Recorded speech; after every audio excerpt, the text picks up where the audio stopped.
How's it going, everybody? I'm Kyle from Fantasy Ford Studios, and we are back with session 72, I think, of the Everlast role-playing game. It's been like over a month since we played. Life's crazy. Maybe not quite over a month. Maybe about a month. But life is crazy. Life is about a month, yeah. crazy. And I think the next time we play, Daylight Savings will be starting, right? It's like March 8th or something. So Is that what Daylight Savings is? Yep, March 8th. No. Oh, that's great. Yeah, so it's gonna start getting much brighter soon. But hey, Cole, welcome. Cole. Whoa, perfect timing. But yeah, we so I think next time it'll be for everybody who's in the East. We'll be starting an hour earlier, or basically people who like don't have daylight savings.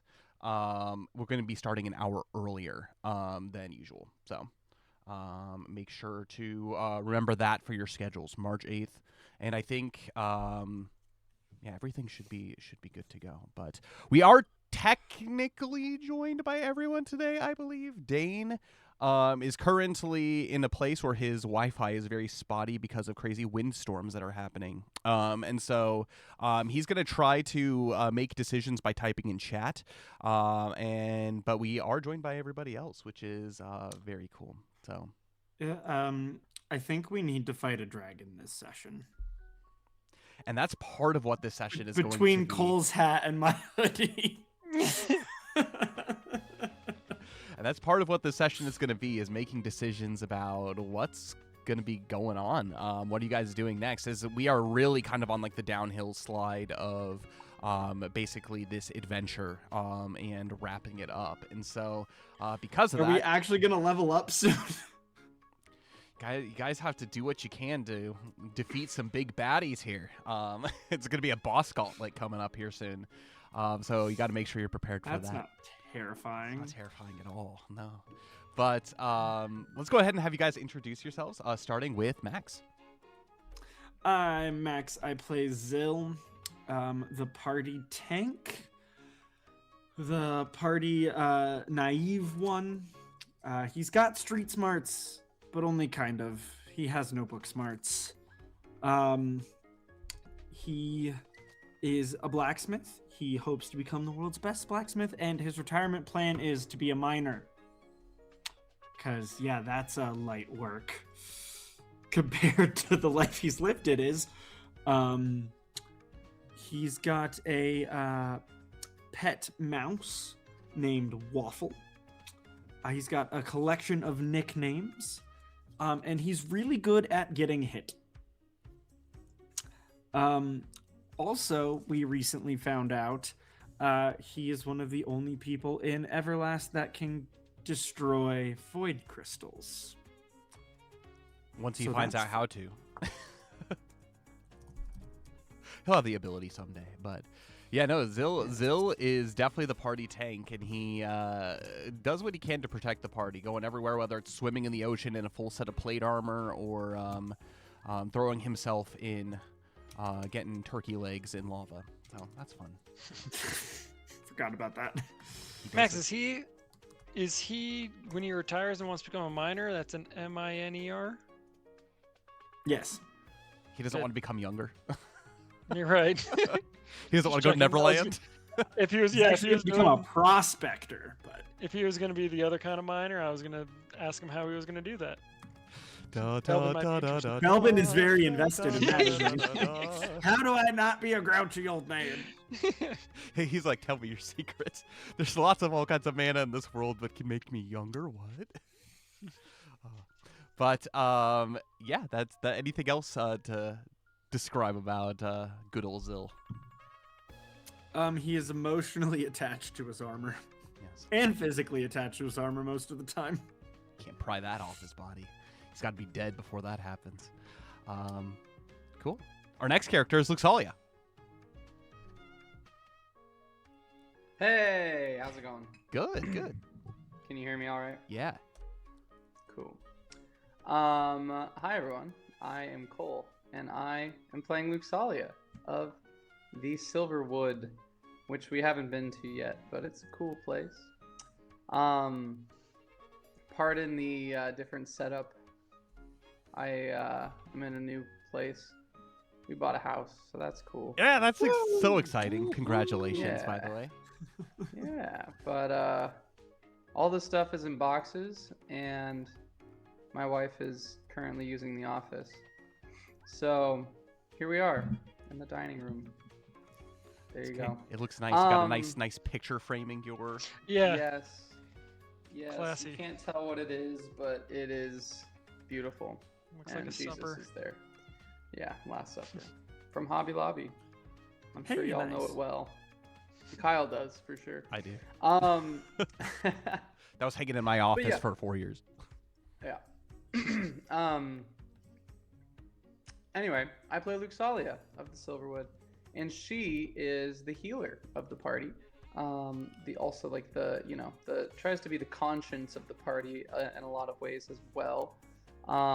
She has a troubled background, but great sinner to hopefully a great saint someday when she dies. So that's she loves Alamnia, which is this game's version of God, and that's her. She's a Glyven. And quite recently, she learned to exercise things. So she's exercising demons. Treadmills. Yes. Yeah, treadmills. Besides just the one from the dragon, or I think that was the only one so far. But oh, okay. All right. It's pretty impressive, though. You guys, yeah, pretty good. So, Neat. yeah. That's Luxalia. Are we dropping frames, Kyle, or do we have, or is it just bad Wi-Fi? I don't think we're dropping frames. Okay. Yeah, we've got. Someone asked, so. 0% frames dropped. It says. So we're okay. Probably bad Wi-Fi. we're chilling. But our next character, which is Dane, and I do think he is here. Is Yuki. So Yuki is a silver draken from the northern reaches of Flamongolith, and she is a bard. She's an attacky bard, a blade dancer, and she uses basically elemental weapons and dances to further boost her weapon damage. And she is also very charismatic and on a journey to find Alamnia as well. I don't think she quite has the past that Luxalia did, but she is also coming from a past of almost nothing. And so she is currently working through, after facing down a few demons, what's going on in this world as far as her plan or Alamnia's plan for her. And so she is there to slice and dice the competition and make sure that everybody stays cheery. That's Yuki, I think. I don't think I missed anything. But our next character is Belbin. Belbin. Hey guys, I'm Connor. I play Belbin. He is a Glyven from the Roku Horn. He's the old man of the group. How's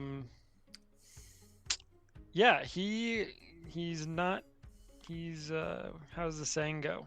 He's here for a good time, not here for a long time, even though he is the old man of the group.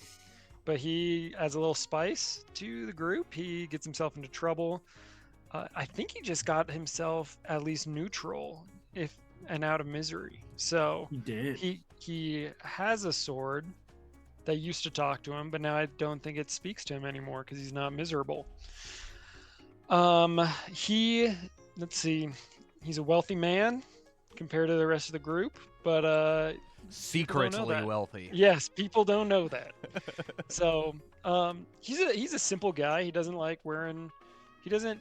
He feels no need to impress anyone else. So he doesn't walk around in nice clothing. He likes his ripped rags that he wears, and that's just kind of how he goes. So slowly, maybe I'll be able to rein him in a little bit, but we'll just have to see.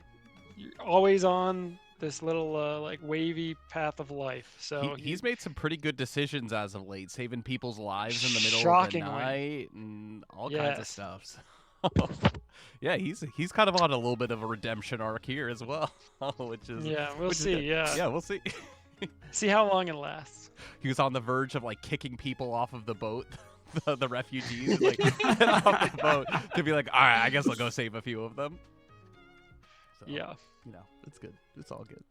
But yeah, that's definitely Belbin. And I don't know if you guys saw, but I made up Alamia's Breath as far as a map, and I want to see if you guys can go and determine like which room is yours based off of the items that are in each. So you guys can take a look at that as I introduce Thordane. So Thordane is the captain of Alamia's Breath. He is a elf from the Woodland Realm, and he is a philanthropist. He is a captain. He is an elf of science, and he is also 2-time WrestleMania champ, and the current holder of the Rum of Ages. He's done a lot since he's been a party NPC. Good roles will get you that, but he is kind of a support character. So he is a hunter, and he supports from the rear, or tracker, and he supports from the rear with his bow, but also he has good herb lore, and so he has the ability to heal really well with his herbal remedies and whatnot that he's able to make. But he is he's a jolly old elf, just like Saint Nick. And yeah, he is here kind of as more of like a guide of the party than anything, as they travel on their boat, Alamia's Breath, across the Inland Strait, which is cool. So with that, that's all the characters. I am Kyle. I am the creator of the World of Everlast. I am the Fate Weaver, and playing both with and against these players as they make their stamp on the World of Everlast, particularly in this adventure as they track down the demonic presence that is in the Aishan Archipelago and the broader seas.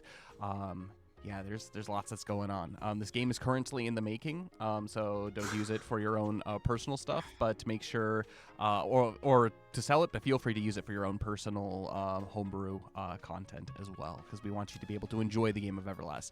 And if you are curious about the game of Everlast, check out our Everlast TCG, so you can get to know the characters in the world a little bit before the official release of the role-playing game, which is cool. It's a little blurry, but I found my room. Oh, did you? Yours is the easiest. Yeah, yours is the easiest. Mine's the easiest. Here we can. There's a giant axe laying on the ground. There's a giant axe. Oh yeah, baby. Oh no. Yeah. So. Yep, it is interesting, the stuff that has been placed here. So basically, for those who don't know, Alamia's Breath, they have been traveling on for frickin' some time. I figured since upgrades are being made to the ship, it is good to be able to actually get kind of a view of like what everything looks like. And so officially by today's stream, or by the end of today's stream, the forge, which is down here in the hold, is going to be complete. The basically reinforced siding will be complete. Currently, Aldreg Monteblair, inside the captain's quarters, you guys have like the antenna that goes up and conducts basically the electric mana that you can use for basically the mana cannon.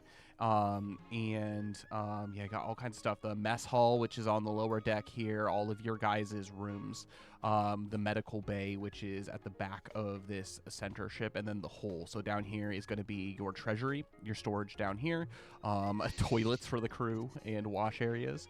And then, yeah, basically like hammocks and stuff for the rest of the crew as far as like how they sleep. You guys did get also purchase a hold, so like a prison for like a 1-person prison for your crew, and then again all the way up here. And also you have up here on kind of like this upper part of the ship, you have basically stored up here storage for your ammunitions for your ballistas and whatnot. So that's basically everything that's stored in here as well.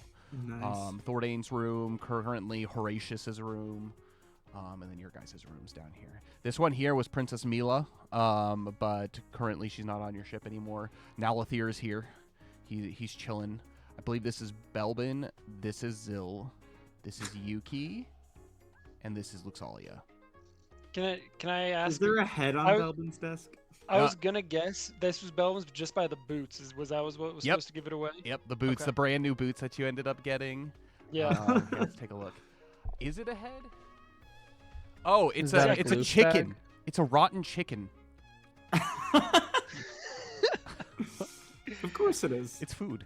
It's food that Belvin's been sneaking from the kitchen that he hasn't had quite the time to eat yet. I was looking for a bowling ball, but I couldn't really find anything on Incarnate that was bowling ball shaped. So that's what you get, which is kind of cool. But yes, with that, we can go into a little bit of recap on what's happened thus far, especially, and kind of kicking off as we start to make decisions about step one of how we're going to be ending this adventure for basically the adventures of Eclaas. But Eclaas, they are an adventuring party that has been making their way throughout the whole of Everlast, fighting demons, fighting baddies, and doing what they can to bring the light of Alamnia here to this beautiful, beautiful realm. But they... after the defeat of Burbledao, the archdemon of veracity, they decided to go on a little bit of a vacation to Aishan Island, specifically Takai Town, where a bunch of things started happening. It was not so much a vacation. They ended up becoming the holders of the Earth Key, which is, there's 4 elemental pillars that harness, basically, they're like the points of creation in Everlast, where basically like Alamnia breathes things into existence.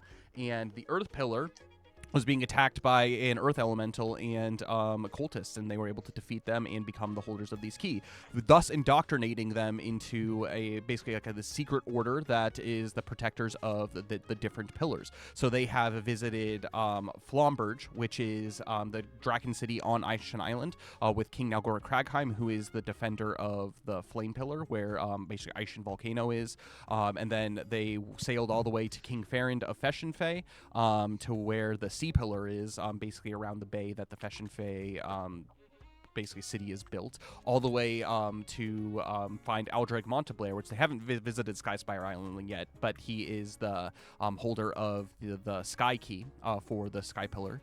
And yeah, there was all kinds of bad stuff that are happening, from demonic stuff that was happening in Fulden Rock, to Amios, the evil sorcerer that had taken residence in one of the abandoned keeps on Aishan Island, to evil Krakora, that were basically sea monster creatures that had gained sentience down below the sea that had kidnapped Princess Mila. And now they're facing the threat of undead pirates and real pirates, led by Jackman Nobbs, and the most recent escape of the spirit of Lalathi, which basically the prime dragon Nazrahim was keeping sealed within himself, so it didn't get released out into the world. But now Lalathi is out and about, or at least his spirit, searching for a vessel. For one thing that we did learn in the past couple of sessions, that these archdemons, or demons in general, cannot physically manifest themselves without the presence of void crystals. So there's a prime void crystal that was uncovered that is currently under security inside Flomberge. But there is also other void crystals, and a lot of these demons must inhabit other creatures in order to stay within the corporal world before being basically sucked back to the realm of the void.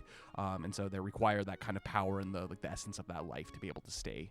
And so he is off seeking another vessel. But you are currently trying to figure out what to do next. Last session, well, at least the past couple of sessions, Aishan Volcano exploded. Flomberge completely got decimated and buried under all kinds of magma, and all the refugees from the city last stream were out trying to unbury the houses, the ships, or basically all the houses and like the streets and everything that had been completely covered, as Flomberge is a tiered city.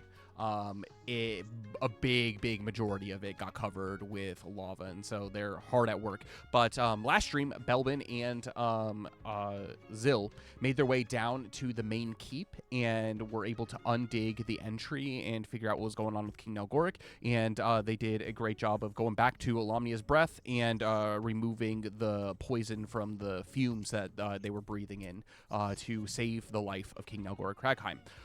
In the process, Zil also made his way down into the Royal Archives to discover the story, the tale of the Rune Lords, and how they have the ability to it's basically like a children's tale of like their origins, but also they have the ability to shatter void crystals using runic speech. And so Zill's trying to figure out how to do that, as there is currently a prime void crystal that belongs to LaFonte. And so figuring out what to do with that. They also discovered in the meantime as well that the ghost ship they made their way back to speak to Horatius, and they discovered his true identity.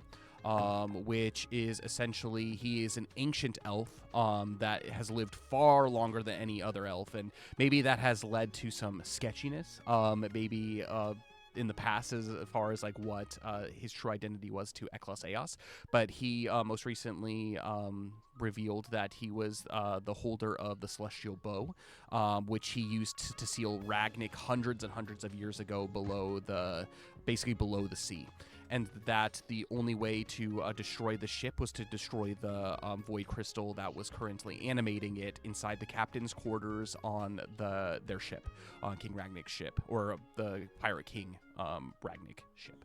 And he basically he's under the control of Jackman Nobbs and Emaneth, the demon who you guys found at Folden Rock. This is a very, very in-depth overview of everything that's going on, so everybody is reminded of what's going on. But essentially, he says that he was the wielder of that bow. He was basically the chosen of Alomnia to be able to wield that, and you need the arrow in order to basically complete the set. And by basically throwing a bunch of damage at this arrow, light damage specifically at this arrow, you'll be able to remove it from Ragnik and be able to use it as a sealing binding effect, essentially to weaken whatever foe you decide to use it against. And with that being the case, I believe that's where we last ended, but we were presented to you guys a bunch of options. So there were a few things that you could do to prepare. So currently there is a giant fleet of Jackman Nobbs that is somewhere out there in the ocean. From what you know, here on Aishan Island, Takai Town to the south had been overrun and pillaged by the pirates, but with the eruption of the volcano, flame and fire spread throughout the entire jungles leading to the south, which they knew that there were pirates that were trying to come through the jungle in order to try to scout out / reclaim or claim Flomberge for Jackman Nobbs, as it's kind of like the last stronghold that was there. And so one of your options is to be able to go down south to be able to scout out the city. I think Dane told me before this stream that if it was up to Yuki, that's what she wants to do. She wants to go into the jungles down south and go see what's going on at Takai Town to see if not only were the pirate forces damaged, but to see how many ships are there and what they could do to reclaim the port and commandeer it for perhaps a backup such as the Flortensia and Gunter and all that. As currently Aldreg Monteblair is trying to work on some kind of aether signal to contact Port Grandium for help, basically, because it's basically you guys, the Draken of Flomberge, which their city has been recently decimated, as I had mentioned, and the one surviving ship of King Farrand and the Fesh and Fey elves. And so there's very little defense against basically the vast pirate fleets of Jackman Nobbs. Another option is to sail and to go to Smoldran. I think Dane, one of the things that Dane mentioned, he's like, maybe Takai Town's closer to Smoldran. If we're able to secure the port, maybe we can go talk to Smoldran after that. But I also think Dane personally wants to go find Yukio wherever his axe beak wit is in the jungle. So I think there's that. And then there's also searching for the refugees from Takai Town that were in the general area, and you have no idea where they went since the volcano has exploded. You haven't discovered any of them inside Flomberge or whatnot. Or you could basically take Alomnia's breath, which if you guys do decide to do that, you can still work on the ship. All of the materials that you have are currently on board the ship, so you can currently work on the ship. Like I said, by the end of today's session, everything will be in place for the upgrades on Alomnia's Breath. But if you guys decide to take your ship anywhere, your crew will be focusing on finishing that, led by Tully, finishing up those upgrades for the ship. So by the end of today's session, doesn't matter whether you're docked here or somewhere else, it will be done by the end of today, so you don't have to worry about that holding you back. You can take that to wherever you want to go. literally the decision is yours. And so after finding out everything from King Nalgor Kragheim and speaking to Horatius, that's where we last left off, where you guys are kind of at a decision point about what to do next. Because currently, the Void Crystal, Jackman Nobbs is coming and he's looking for that. That was a treasure that was, you guys had sunk some ships and discovered that treasure. And it was clearly something very valuable to Jackman Nobbs. It's kind of completely up to you what direction you guys want to go. So I'm going to go ahead and turn it over to you guys. Wasn't there also one of the other things we wanted to maybe, or we could have done, is like fortify the city? Because we know everyone's coming here. That's another one too. Continue to keep helping out with the preparations of the city. Right now, with it being as devastated as it is, pretty much it's all hands on deck trying to like find survivors. So if you guys wanted to do what you could to be able to help fortify the city to a certain degree, you're absolutely free to do that as well. Just let me know what you guys have an idea of doing, and I can kind of help lead you in the right direction if that's something you want to do. Okay, and just kind of above game too, the notes I had from the last session said we should see Nalgoric Kragheim before heading into the jungle to see refugees, or we should try to destroy the crystal. Yeah, he wanted you to come back to him with a decision, and so that was the kind of the last thing he left. He's like, you guys have decisions to make. We would appreciate it if you guys could scout, since basically we are all hands on deck here. But you need to let me know what you're doing before you're leaving, so I know what to do leading my people here and what we need to focus on. That was a good note. I like that. Cool. Yeah. So good. We're gonna go ahead and turn it over. So you guys all 5 of you, I guess, left the chambers of Horatius and meet out on deck of the Alomnia's Breath, trying to figure out what's going on with all the information that I had just given you, basically in mind. It's up to you to kind of decide like order of importance. You won't be able to accomplish everything that you want to do, but as far as order of importance, it's up to you guys to kind of decide what's going on.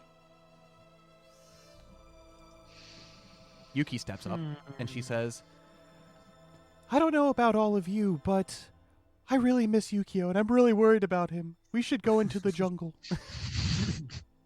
Sorry, I slept in all day today. I don't know what happened. I was just exhausted. So Yuki, if we go into the jungle, we need to either be prepared to rescue refugees or run into Jackman Nobbs.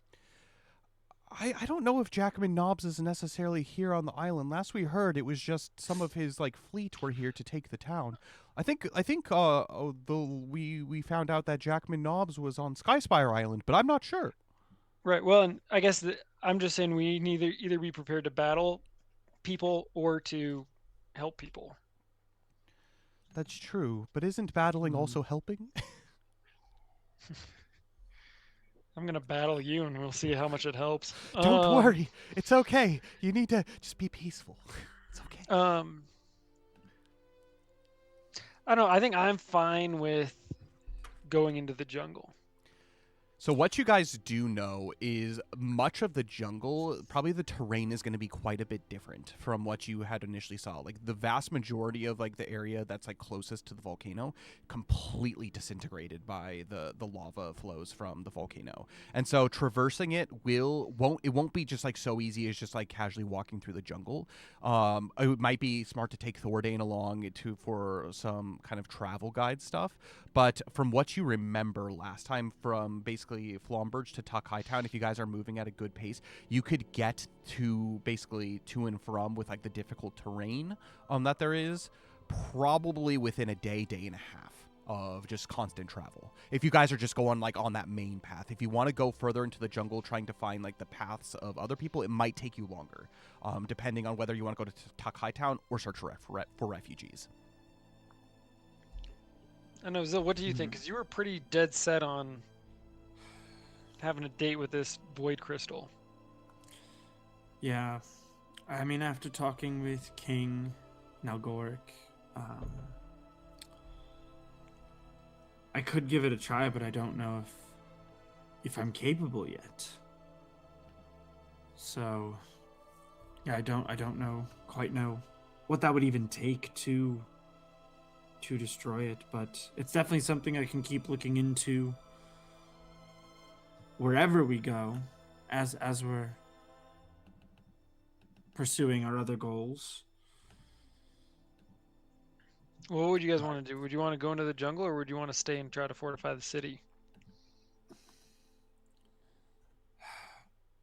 I'm wondering if it's even worth staying on the island. True. Thordain kind of chimes in and he says, well, we will be ready to sail at pretty much every time. All of the materials that we need to fortify Alomnia's Breath are pretty much done. The whole is all but complete. We could probably finish it by the end of today. But the forge is pretty much ready. It's just a matter of setting things up. A lot of the jail bars have already been put into place, and Horatius's room is already completed. So we're very close if we do want to take to sea and do anything out there. Whether it's a scouting mission, Alomnia's Breath is a fast vessel, after all. We may be able to outrun anything that tries to pursue us, if the sea is an option for us. Except for Azaledoom. Except for Azaledoom. Luxalia is going to pray about it.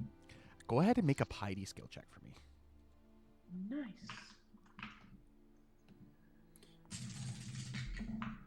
I do have to wonder. We can help the defenses of this island as much as we can, which could make a difference. But unless we go to them, aren't they just gonna keep coming?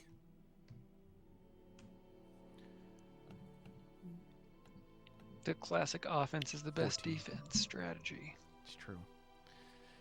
So, Luxalia, as you pray about this and the kind of the different conversations that are happening, there are a few things that really begin to tug at your heart. Taking in the words of your fellow companions, you definitely feel like there are people out there that need help. And your heart lies with helping as many people as possible that you have the power to be able to help now. You just have a hunch that it's not everybody's dead on this island that is outside of Flomberge. You kind of got like this spirit to you. But whether or not that means physically going out and searching for them, that's maybe a different story. But that's kind of where your heart seems to be drawn. At least it's like you kind of have a hunch. It's like there is hope. There are people out there in your mind. Yes, there are people out there, and I think we need to do our best to help them. And I think, as Belvin said, going into the jungle, right? That's the best way to go and find them. And Thordain, he says, after all, King Nalgoric, he did say that the better lay of the land that we can get of this area of Aishan Island, we can figure out what's actually going on down south. We had quite a bit of information when the refugees had arrived about the number of ships and everything, but with the volcano exploding, it makes it decently inhospitable for those who are not prepared. Who knows? Maybe there was a evacuation of Takai Town as basically the sky began to rain ash down upon them. They had plenty of boats to be able to take to the sea. Maybe this is our chance. Is our little zap cannon working? As far as I know. Basically, you guys were able to recharge it again once during your time. And so the way that it works is you get one shot, but you have to wait for basically a storm in order to recharge it. So you do currently have one canister ready to go if you need it. What if we take Alomnia's Breath over to Takai Town? Takai Town drops us off a little bit before they hit the town. They pull up, zap one of the pirate ships, and then just run off. And we can have Balthazar, is he our mate? I forget. Yeah, he's the first mate. Have him drive our little ship and run away. And then while all the pirates are going to the ship to see what happened, we go in and take him from behind. Make a knowledge skill check for me, Belvin. Ooh. I am feeling pretty knowledgeable. Where are you, knowledge? 13. Alomnia's breath is fast. If you wanted to go around, here we can go ahead and pull up Aishan Island here. If you wanted to go around the island, currently you guys are docked up here. There's a small path that leads up to Flomberge, and it's very steep, so it's very difficult to like take Flomberge from the North Shore. It's very easily defendable. If you wanted to go this way around, it'll probably take you about a day. However, if you wanted to sail this direction, it would take you about half a day. I will warn you, though, the vast majority of Jackman Nobbs' forces would be coming from this direction, as basically to the east is where... So basically a stealthier way to do it would be to go the longer way around. And it would be faster by about half a day. You could take about half a day in order to potentially get to Tuck Town, but I think the stealth would be a little bit... you would have to get some pretty good stealth rolls, but you could probably make it if there are anything there to begin with. The one downside I would say about that is going through the jungle. There would be no way of discovering any survivors if they are out in the jungle. But if you do take Tuck Town, you might just eliminate the threat right away. So that's definitely a thought as well. So as far as like kind of what you're able to discern, definitely boat is faster if you wanted to do it. And Zill, that'd be kind of going off of your offense is the best defense kind of guy. If the pirates think they're under attack, they probably won't be looking to attack Flomberge. Maybe. We don't even have to be on the boat. We can be anywhere else. We can just send the boat, have them do their little zap attack, and blitz right on out of there. Maybe. Thordain chimes in and he says, and not to play the devil's advocate, but what if we used our charge, but we needed it later for maybe something bigger, something larger?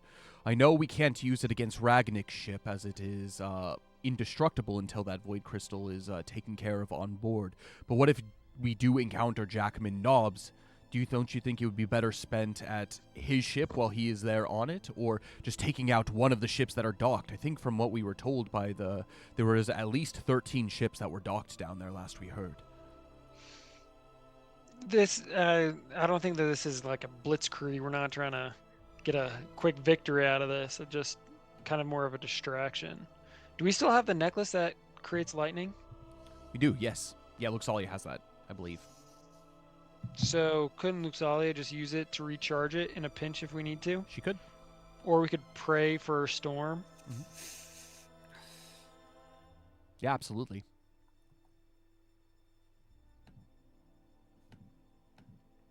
So we have some options. Yeah. But time is of the essence. We need to make a decision and make it quick. So from what it sounds like, it seems that we've come to the agreement that maybe making our way towards Tuck Town might be the best option. But it's a matter of how we do it. Do we go through the jungle, or do we go by sea? Alomnia's breath is a fast vessel, so maybe it might be the easiest to make a quick escape. And yes, maybe that might be a way to do it. And he thinks for a second and ponders. I'm actually going to make a skill check for him. All right, his knowledge, he got a 17. He says, and it might be good if they do drop us off at Tuck Town, as Belbin says. We can do what we need to do inside the city, infiltrate it, cut off the head of the leader of whoever is there, or at least liberate it to a degree, while the rest of our crew sails maybe back north in order to report what they saw and what we have seen. And so King Nalgora Cragheim within a day would be able to get his answer of what's going on at Tuck Town, and then we can make our way north through the jungle potentially in order to find any survivors or anything like that. I like that idea. This was very smart. What do you guys think? Zill, Luxalia, Yuki, if you're out there? I am going to leave it kind of to a vote. So our couple of options. So technically there's 3 options. Option 1 is to sail around the west side of the island. It is stealthier to do so. Chances of running into any encounters on sea are minimal at worst. if you go around basically the east side, it's minimal at best. If you go through the jungle, there's no telling what you'd see, and it would take longer. So everybody, Thordane says, everybody who wants to go through the jungle, raise your hand. Well, wait. Before you do that, what if we just send the ship regardless, and then we go through the jungle? We could do that as well. The ship would get there, depending on which way they would go. If they went the long direction, they would be able to get there about half a day sooner than we would, saying we don't run into any trouble. But who's to say that the creatures that are in the jungle, they're probably all riled up and doing what they can to reclaim whatever territory that they can. Probably scarce on food and some of the wild beasts. We ran into trolls earlier, remember? Yeah, I remember. I went into their trap. I think my vote is to send the ship, have them just do a little counting coup sort of a thing where we just zap one of their boats and then run away. Give Nalgor Cragheim whatever intel we see in the town, whoever's on that ship, and we go through the jungle, and maybe we get a half-day start so we arrive at the city at about the same time. That is another option, Thordane says. Maybe give us a day head start just in case we encounter anything on the way. Time is of the essence, so either way, we're going to have to move at a fast pace no matter what it is. But yes, Alomnia's breath is quite quick. I think they would be able to meet us there in no time. Balthazar is more than capable of captaining this vessel while in my absence. What say the rest of you? I like that plan. I definitely feel like Lomnia is calling us to help as many as possible, and if they're scattered in the jungle, then that is where our destiny lies. Zil, your thoughts? I mean, I would like to stay with the ship, but I don't want to separate from the group, so if everyone is wanting to go through the jungle, I'll go with. Yuki says, Horatius is here. I think he has proved himself more than powerful to be able to defend. Plus, King Farrand is there. Who knows? Maybe we can talk to him and have maybe like a sea elf escort to be able to go along with them. That might be able to help just in case there are any attacks. But if we do send Lomnia's breath around maybe the westward way, they may be able to reach with minimal context. So maybe, like what Belbin said, maybe we can get a head start in the jungle, maybe about half a day. And if they go around the west side of the island, we could potentially meet up with them without alerting any pirates. I like that. Okay.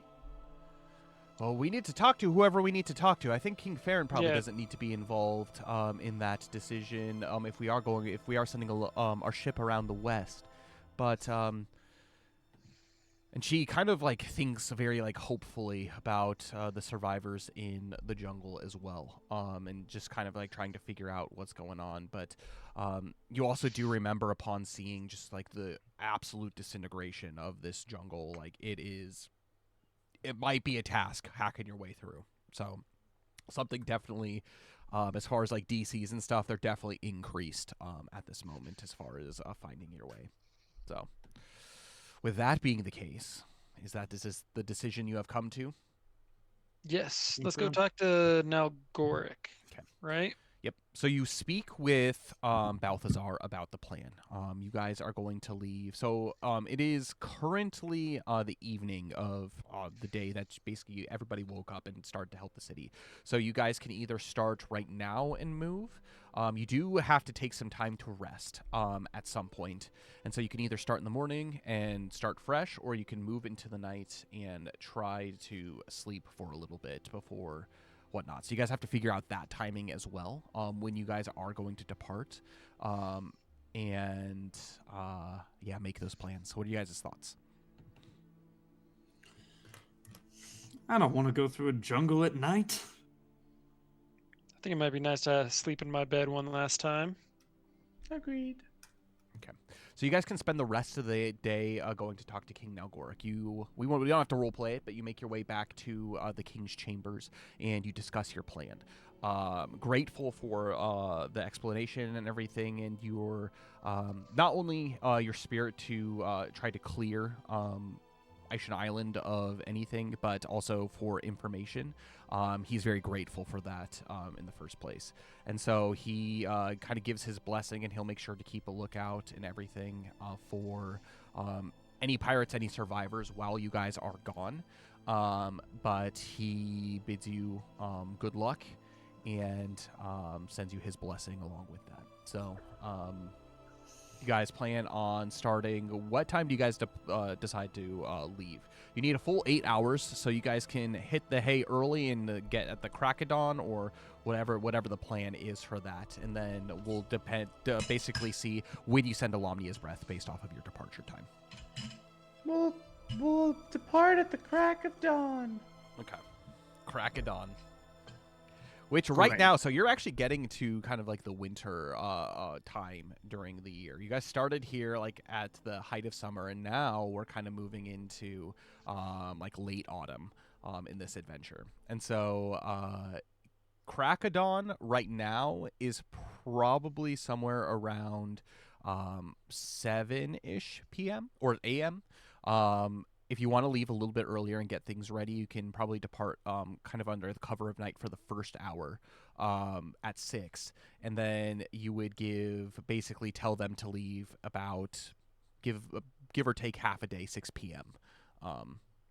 For their evening departure. And so they can start off sailing kind of towards the cover of night. Let's do that. Okay. Leave at 6, yeah. Leave at 6, we can take the easy stuff during the day and be in the jungle for sunrise. All right, let's go to traveling rules. And so currently, as far as I think lookouts you had for were Yuki, or was she Hearthbinder? I think Luxalia was Hearthbinder. Need to check her character sheet. So there is I believe, is it player information? Inventory. Man, it's been a while since I've looked at your guys' character Did we sheets. write this down? Yeah, I think you guys wrote it down somewhere. It might be on my Everlast DM notes. Adventure phase. Yes. I had Thor. I got actually Thordane travel Guide. rolls? Thordane Guide. Mhm. Yuki is Hearthmaker. A Scout is Belbin, and Lookouts are Luxalia and Zill. That's what I have. Sounds about right. Sounds good to me. Yeah, I'm good with that. And so you guys decide you wake up at 6 without much of an issue, and you begin to walk through the city. You can tell that the Draken have done some serious work in the meantime, basically excavating and everything like that. There's just a few things that need to be done on the ship for it to be completed, primarily moving stuff from the deck to the hull for the forge. But most everything is in place. All of the siding, the armor plating has been set up on the sides of the ship. And you make your way down through Flomberge, and remnants of the main path has been basically cut through from basically the top all the way to the front gates, which makes the descent pretty easy. There is still a little bit of smogginess in the air from the eruption of the volcano, and like a little bit of ashes falling down. It's not quite as much as it was, but you make your way through the city and through the front gates of Flomberge into a completely scorched jungle. It is you have trees and stuff that are still standing, but any semblance of green that was there is completely gone. Everything is just basically black husks and stone and basically new land formations from where the lava has dried up. It looks like a completely foreign land from your original experience here. And you generally kind of take a look about maybe where you can pick up some kind of a path. So Thordane, as the guide, he's going to go ahead and make his initial D10 roll to see how the journey here starts. And he got a 12. And so, without much of an issue, Thordane is able to find the path, not necessarily by the physical path, as most of it has been covered over by new stone, but where clearings in the trees are. And so he begins to lead you guys into the jungle. Things look kind of familiar, but definitely the trees still rise up. Some of them have fallen and charred, but there are still basically burnt husks of trees everywhere. And so as you look from left to right to see basically where you are, you can see the tips of mountains every now and then off to your east to kind of keep you on the right track. But there are a bunch of hills also that are basically here as well. And so as you make your way into basically... Each of these are broken into about 4-hour trudges, each of these hexes. And so you make your way into kind of this first hex. I'm going to have Belbin as the scout. I'm going to ask you, what do you want to do in this moment? Do you want to stick with the party, or do you want to go out and scout to see if you can see anything, any traces of anything, whether that's picking up any sign of survivors, going maybe forward to see if there are any trails or any creatures or anything to be aware of? Is there anything you want to do at the moment? Yeah, I think I'll run ahead, Okay. and then I'll go ahead a decent bit, enough so that I can go kind of to either side of the path a decent bit before the group kind of catches up to me. I'm going to have you make a dexterity skill check for me. Dexterity 10. 10. It's pretty difficult terrain. Very slippery, sheer surfaces, especially, again, since you are so close to the volcano. But you do kind of hide in the trees off of the side of this path, and as you venture forward, stopping every now and then to listen for any signs of life. And you can only hear the sound of distant birds. It is eerily quiet here. There's no, like, rustle or anything, since there's not really leaves to rustle. All you can hear is even just like kind of the quiet sounds of like your feet against basically stone. But as you listen and you venture forward, you do not hear or discover anything. It seems you are the only signs of life in this general vicinity. Okay. Then does the party catch up to me? Yeah, eventually they do catch up as you kind of make your way through, and they ask if you find anything, and you relay what information you can. Back, yeah. Mm-hmm. By this point, it's probably around noon. You can tell it's definitely the sun is at its noon peak, but there is a thick layer of like just dense clouds in the sky, and so you can like barely see it, and so it's kind of a little bit dark and a little bit dreary. I'm gonna have the group together. As you look around and kind of see this desolate landscape, I'm going to have you make faith survival checks for me. Faith survival. I can roll for Yuki and Thordane.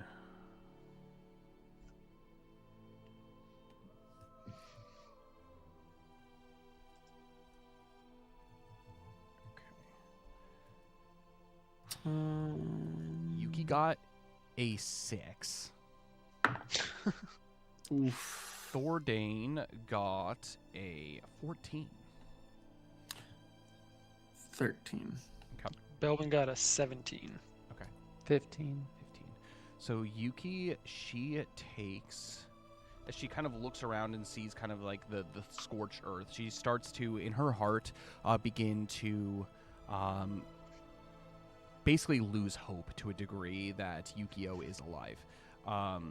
As her eyes are basically peeled for her axe beak, that if he was in the jungle and he was somehow able to escape, like she has convinced herself that he has not survived. She's going to go ahead and take points of misery. Oh, no. She takes 2 points of misery. Oof. You continue on for the day. Thordane is going to make a knowledge skill check, as at this point you can tell like the lava itself, the flows have stopped, and you can see actually dirt ground at this point. You've probably walked a solid 8 hours today. Do you guys want to stop and take a little bit of a rest, or do you want to keep going? like the trees and stuff are still burned. You can tell like the fires kind of leapt from tree to tree off into like the distance, as you can see. So it's still burnt, but it's like the lava flow has kind of stopped here. What's our timeline? So like current, if we stop for a rest, will we be behind? So basically the day and a half includes resting. Part of what makes this route around the side so quick is they don't have to stop to rest because the boat just keeps moving. And so it's relatively the same walking from north to south as it is going the long way. But basically you get about like 12 hours within that day and a half to be able to rest, keeping at a decent pace to get there in time, technically. So that can include like basically an 8-hour rest, like road rest, but also you can stop and kind of rest as well. You guys do like notice that like Yuki, while she's not like physically drained, like you can tell like there's kind of like some she's feeling it. She's feeling it. She's not Luxalia will, as she's walking and has been praying this whole time, will offer up her prayers for Yuki. Okay. And her consolation and the finding of her axe. Yeah. Do you guys stop or are you continuing? I say we continue. We can go a little farther, I think. Thordain agrees. He says that things look to be a little bit more familiar to him now than it was before. He's picked up part of like a physical dirt trail. There's still ash that is littered throughout, and so he, as you guys move, it kind of billows up around you. I would say in places the ash is about ankle deep. It's crazy how much ash there is here. And so it's kind of difficult to be able to breathe. And so I'm going to have you guys all make fortitude survival checks as you continue to move through basically like these piles of ash. Careful not to stir up too much. You can see, though, it still billows a little bit. Something you definitely don't want to breathe in. What was it again? Fortitude survival checks. Yuki got a 9. 19. Thordain got a 15. Belvin got a 19. 13. A natural 1 for a total of 8. Okay, you gain 1 point of exhaustion. Luxalia. As you continue to walk, you just you're pretty low to the ground anyways. You basically get like this like dust and like ash that's continuing. You can just hear Luxalia, even if she's like, while she's trying to cover like her mouth, you could tell that she's kind of like almost like choking and coughing on this. And so you do gain 1 point of exhaustion for where do I notate that again on our so on the character sheets, if you go to your statistics, I believe, Is it weariness? yeah, weariness. Yeah, 1 hour of, yeah. Bottom of the status ailment. There you go. So if you require basically a status basically check, and it says the affected creature gains struggle on all skill checks, so basically just a -2 on all skill checks and weapon attack. So it's a -2 to the roll, not a -2 modifier. So Okay. cool. So any skill checks? I think it's just skill checks, not survival checks, and weapon attack hit rolls. So as you continue on through, when do you plan on stopping for today? What time, generally? Probably. Oh, like me? No, just the party. No. Like Oh. 8 p.m.? Yeah. Okay. I'm at, like Yeah. sundown. Probably. Well, yeah, when does sun go down? Yeah, that's a good question. Sun goes down around 7 p.m. It So gives maybe still 6 a little we bit got of time to set up camp. Yeah. You guys have to find camp first of all. And so with that being the case, you make your way kind of through this desolate jungle. And Belbin, I'm gonna have you make a wisdom skill check as you go out in search for camp, a decent place to camp for the evening. Natural 1. Unfortunately, it seems that this volcano has not spared anything. It is just merciless as far as things go. From Thordain explains that like you're generally like north of the area of the cave of where the troll was. You did kill the troll. That was there. So if you continued on for a little bit longer, you could potentially find that cave in order to go. But there's also no way of knowing everywhere in the immediate vicinity, probably within about a mile's radius, is just it's inhospitable. You would have to definitely the Hearthbind would have to take a lot of time to try to prep a camp space that's actually decent enough to be able to sleep. Should we walk 1 more mile, guys, and see if we can find anything then? Yeah, I guess. Fortitude survival checks for everybody.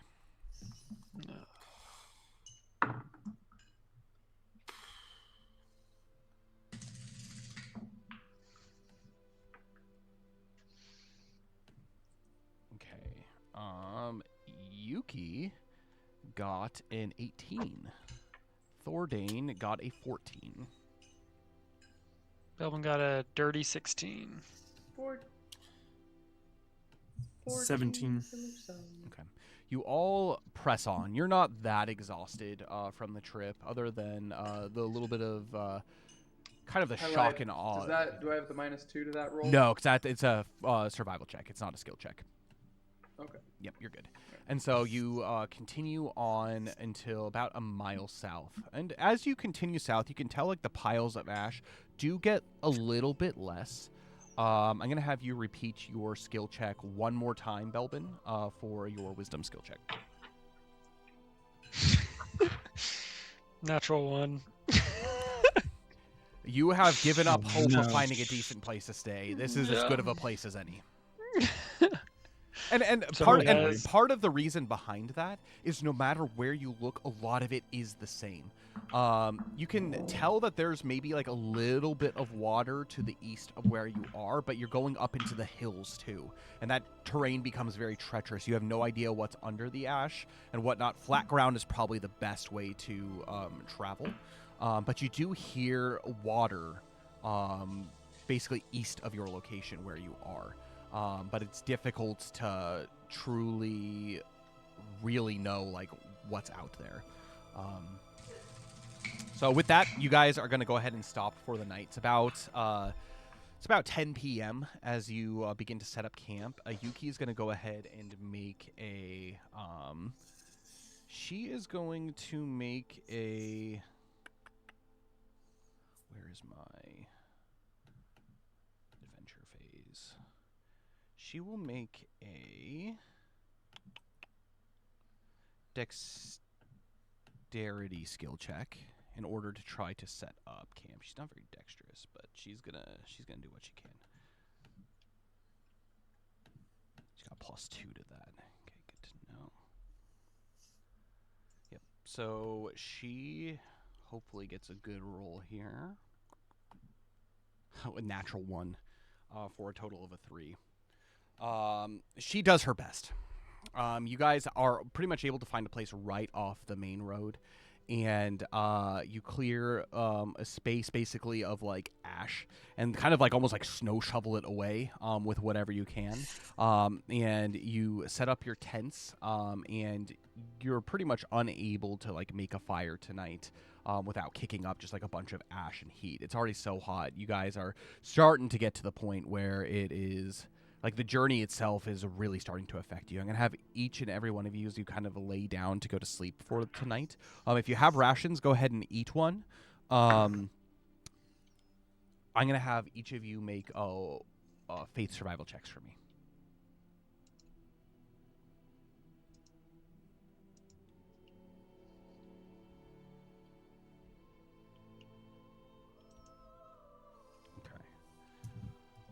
Yuki got a 15. Thordane got a 14. 12 for Belbin. Okay. 15 for Zil. Okay. 12 for Luxalia. You all pass, and so nobody gains any points of weariness. And you can all make your next fortitude survival check with hope. Right now? Right now. Ooh, that is an 18 for Yuki and a 16, not natural, for Thordane. You said fortitude? Fortitude survival check. 13 for Belbin. Okay. I like fortitude. 11. 22. Okay. None of you gain any more points of weariness as you wake up in the morning. It's difficult to tell it's morning, as it is another really cloudy day. You start kind of a little bit further around 7 a.m. And there is a small bit of light coming through the thick, dense clouds. And this is different than the fog that you experienced when you were fighting like Ragnik and his pirate crew. It's like there is just like thick clouds that have kind of started to become rolling down over the mountains that are obscuring your path a little bit to a degree. I'm going to have Thordane. He's going to go ahead and make a knowledge skill check as hopefully to help you guys not get lost. And he got a 13, so you guys stay clear to your track as you make your way down. Thordane eventually points out a kind of familiar path. To the rest of you, you do not recognize this at all. But there is a clearing that you saw, and basically some caves up north. You guys just now passed the point where basically the troll caves were that you rescued Duluth back in the day. You make your way continuing along the path. I'm going to have How do I get rid of weariness? You have to essentially take a long rest in order to do so. So. Okay. So I just have it until we have another rest in a sanctuary town? Potentially either that or actually let me see. I think it actually says on here. It said it subsides in 12 hours. Okay, 12 hours of rest. So you have to rest for 12 hours full, which is longer than just a normal. So you guys have 12 hours of resting time. So if you want to sleep in, you can absolutely do that. Like, rest for the full 12 hours to get rid of the weariness, or you can rest for the 8 hours, and Luxalia still has it for that. So, but after your next 4 hours of rest, you remove that point of weariness. Okay. Well, what's the plan? What do you want to do? Should we stop to get rid of it for you? It's fine. I mean, if we're setting camp at 7 and we are setting out again at that's 12 hours. Daybreak. Setting camp at 7 p.m.? No, you set camp at 10 p.m. So it would be, you would need another 2 hours.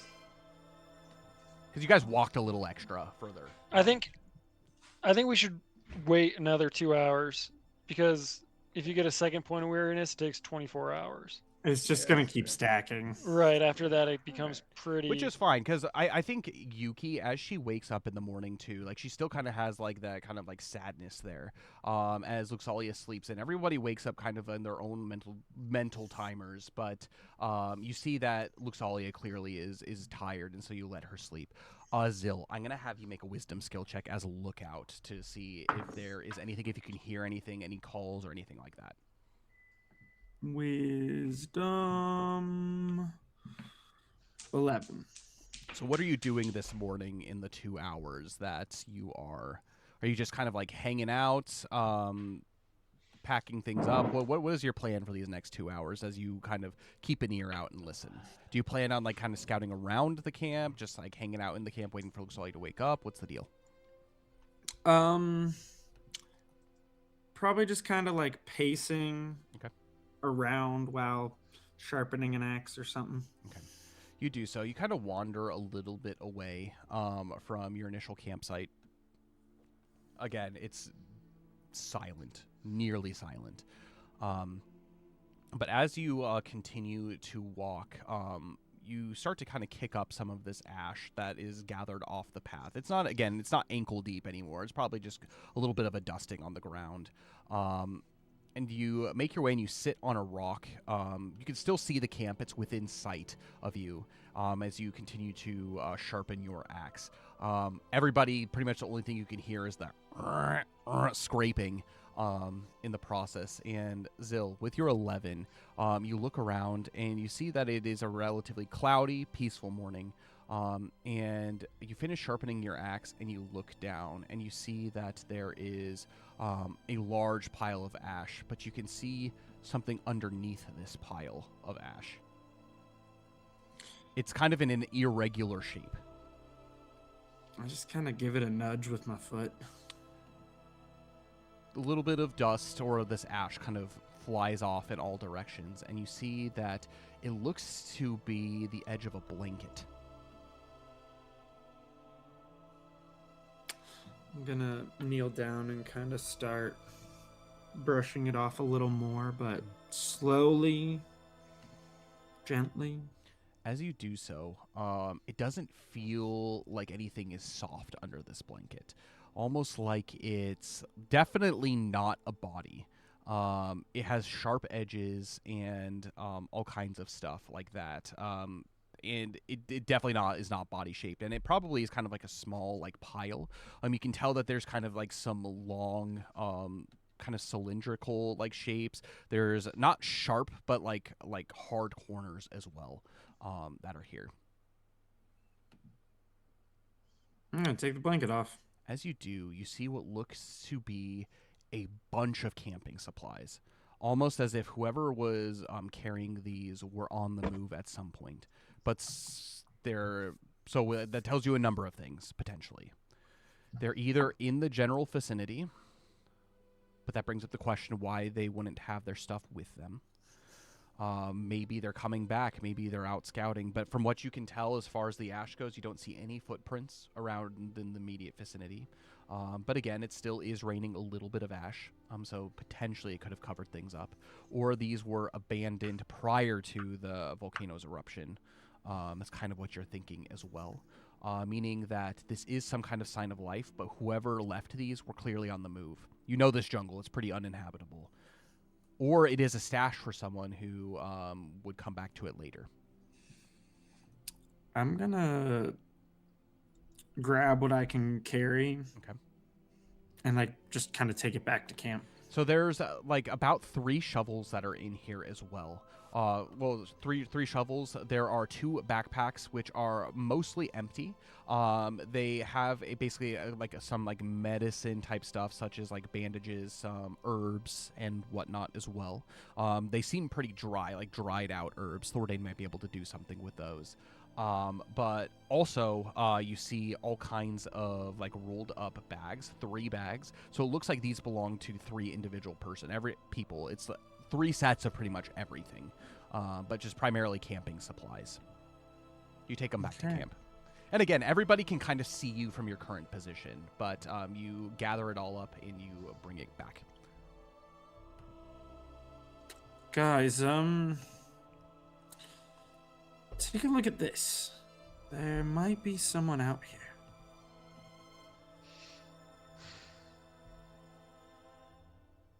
Thordane looks at it, and he examines and he says, do you see if there's any like names or signage or anything on here, or if they were abandoned? They look used, but not dilapidated, as he kind of examines them.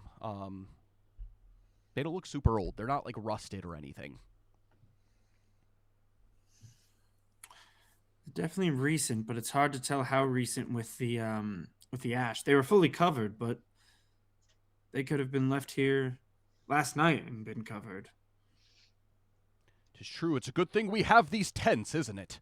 As there definitely is kind of a little bit of piling up over the sides of the tents. But you examine and you go through the rest of the supplies. You can go ahead and add 3 camping supplies to your inventory, which basically allows you to, by using these camping supplies, you can survive a night without having to make lookout checks. Do you think that we should look around or make ourselves known so that if anyone is in the area?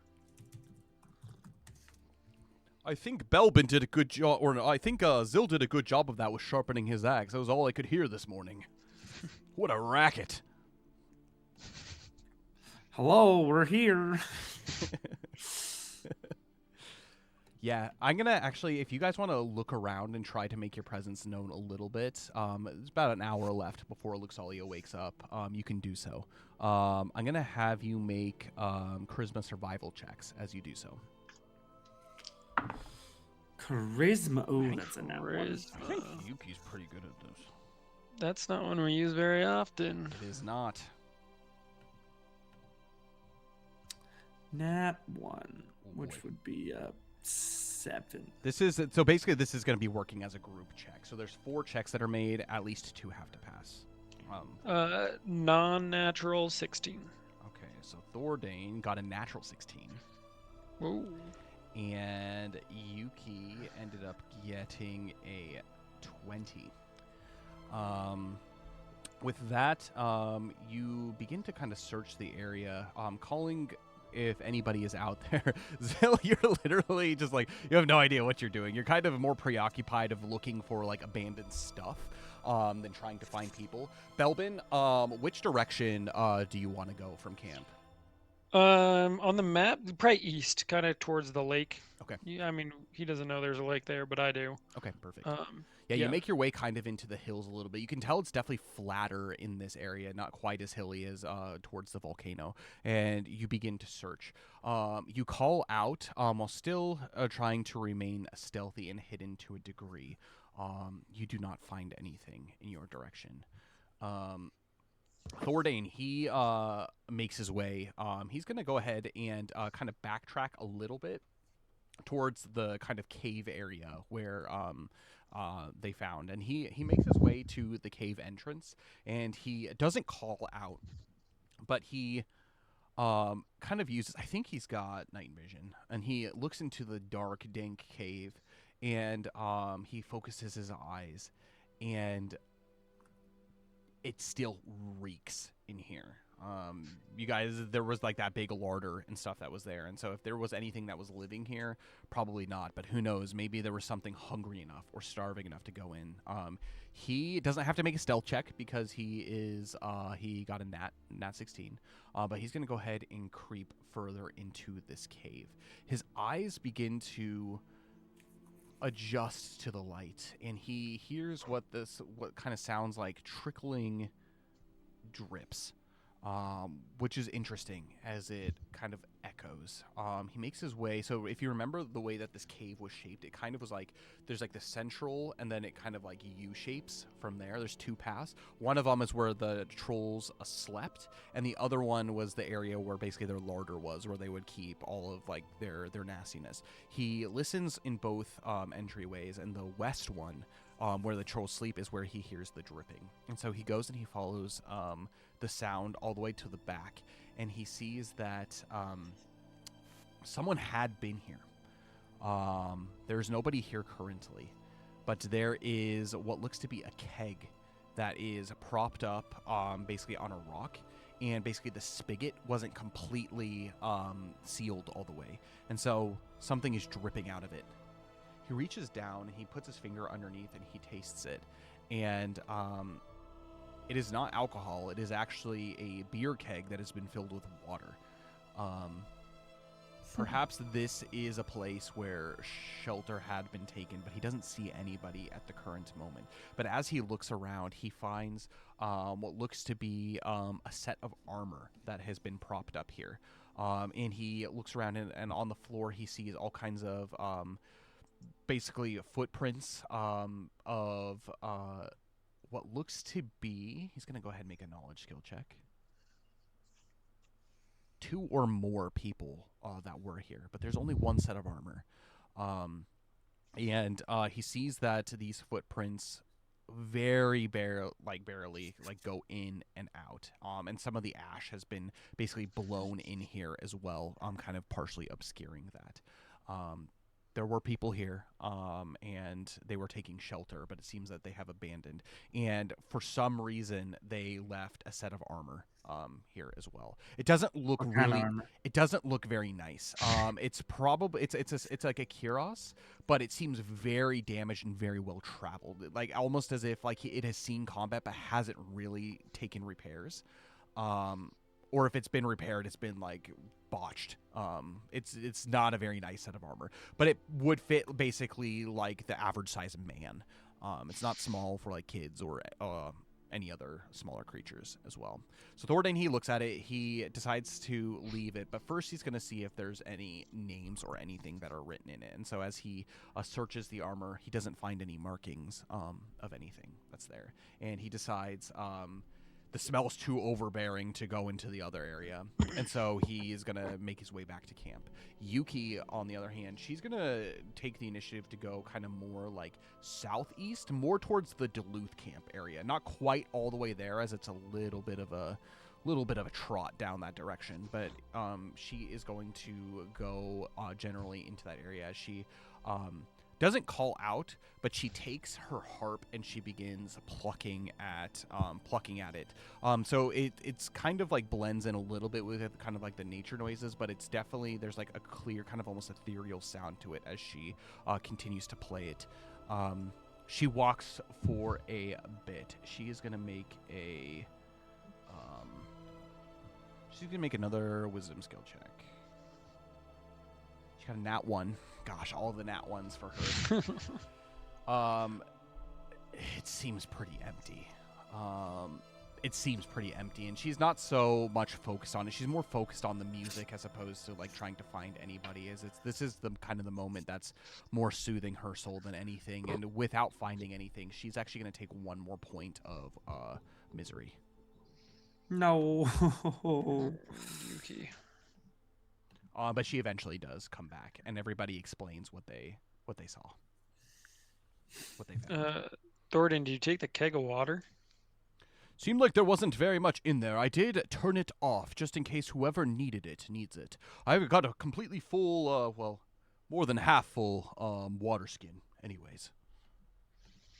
It's kind of heavy, too, I would think, to bring with us. You're the tracker. Were there any footprints leaving the cave? There were some footprints leaving the cave. It was difficult to tell because of the ash, but it seemed like recently some individuals, 2 or more individuals, were going in and out of that cave. I don't understand how anybody could live there. It stinks. Man, that's way worse than I remember it. What direction did they go when they left the cave, though? Looked southward. They didn't come back to the main roads, though. It seemed that they went kind of more in the direction of Duluth's camp, if you remember that. Kind of more in the jungle. I wonder if these are the same people who left the supplies I found. Potentially. Seems like whatever the case, they seem to be leaving lots of stuff behind, meaning they're either moving in a hurry or maybe... I don't know. I can't help but feel if it's a trap, they're not making it very obvious. It is confusing. I think people in need were here to help. Potentially. Did anybody find any other signs of life, like actually people? It was almost dead silent when I was moving around. I didn't find anything. I went east and tried my best to get anyone's attention who might need help, and I did not hear anything. Yuki, I heard nothing this morning. I heard nothing either. And you can tell that she's pretty like downcast as she returns. She's stopped playing her harp and she's currently trying to put it back into her bag. But she kind of looks at the sun in the sky and says she should probably try to wake Luxalia up at this point. Keep moving. If we do get us held up at any point, we'll miss the rendezvous with Alamia's breath. All right. Yeah, I think I don't know if it's worth investigating the cave and everything and all that anymore. We do have a mission, Yuki says. And you could tell like she's really struggling with whether it's finding Yukio or maybe like the others. You can definitely see that like she's struggling a little bit. Like there are those that need their help, but like you guys also do have like a set plan of what you guys are doing. And Thordane says, "That's right. We need to make sure we eat up and are prepared for the day. If there is a fight ahead of us when we get to Takai Town at the end of the day, we need to be as prepared as possible for that." Yes. Okay. So you pack up your bags and leave. We're going to go ahead and keep the same role that Thordane initially had on day 2, basically at the start of day 2 of travel. And you continue to walk along the path. Luxalia, you wake up. They wake you up gently. You feel much better. You can go ahead and remove 1 point of weariness. but you do look at you find out everything that both the entire crew found and whatnot. What is your response to this about like the potential signs of life that are around here?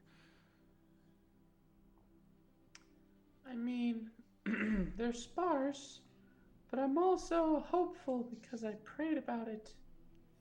I know there's life out here. You definitely, like, compared to, like, you are literally, like, the opposite of Yuki at this point. Like, Yuki has pretty much given up hope that there is life. But, like, you are determined in your heart. There are people out here. And whether you find them or not, there are people out here. Mm-hmm. Even though it's quiet. Yes. Too quiet. And I pray that Alamnia in his providence will guide us toward them should they join us or need to be saved. You continue on for the travel for the day. Belbin, I'm going to have you make your scout check. Make a dexterity skill check for me. You move at a decent pace. Actually, now, since you're away from the volcano and the vast majority, again, there is still ash here and there, but you can actually see the trail, or at least remnants of what it was. And you're getting to the point, probably we'll move you down here. You're getting to the point on the island where there is some green now. Some of the trees that pretty much had been scarred where the flames were leaping from tree to tree. No active fires, but you can tell like some kind of the waterlogged trees have finally stopped the spread of the flames at this point. And so there's a little crispiness, but you're definitely getting more into jungle at this point, meaning you probably should be more on your toes as you start to make your way southward. Belvin got a 12. 12. You scout out ahead. Again, searching for any signs of life at all. You make your way into the kind of the green canopy. And the smell of like smoke and smog doesn't fill your nostrils and it doesn't burn quite as much in your lungs. Almost as if there's like a little bit of respite that is here. But you continue to walk along kind of the side of the path until you come into what looks to be a decently small clearing. There's something that stands out to you particularly here. You haven't visited this part of the jungle before, but there's something that seems oddly familiar to you. As you kind of walk along the tree line, you see that there is kind of this rock a little bit south of you. And maybe it's your mind messing with you, but you hear the sound of what is a twig cracking on the other side of this large boulder. What is around me? Like, is it possible for me to take cover, or is it Yeah, just absolutely. So basically there's kind of like this small, like there's kind of like some openings where but like a small clearing, and this rock is at the southern end of it, like this large boulder. It kind of sticks into the trees. You don't know how far into the trees it goes, but with the green foliage and everything that is here, you are kind of skirting your way around kind of the edge of it. You haven't quite made your way like full into the clearing at this point, so you can hide if you want to. Would it be possible? Yeah. Have a history. Would it be possible for me to jump on top of the boulder? You can try to make and your stay way hidden there. It seems that the sound of the twigs is like beyond the boulder, and it seems decently close. Okay. You could try to sneak up to the boulder within the tree line and try to peer around it, climb up on top of it. I'm gonna have you make a stealth check for that, though. I'll just hide in the bushes for now, then. Cool. Yeah. You hide in the bushes, and you see, you wait for a minute or two, and you don't hear anything. But then you begin to hear hushed voices. The shadow's gone. Are you sure? It looked like some kind of animal just beyond there. You don't see anything, but you hear these voices, and they're speaking in Everspeech, so you can understand them. They're trying to be quiet, but you can tell that they're not quite doing a great job at it.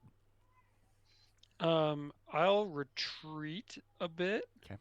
Because they're coming towards me is what it sounds like. Yeah, like they're like just behind the boulder. Okay. So yeah, whoever, they have eyes on you or whatever shadow of you there is. Okay. Is there a way to escape undercover? Or do I think... If you make a stealth check, you potentially could.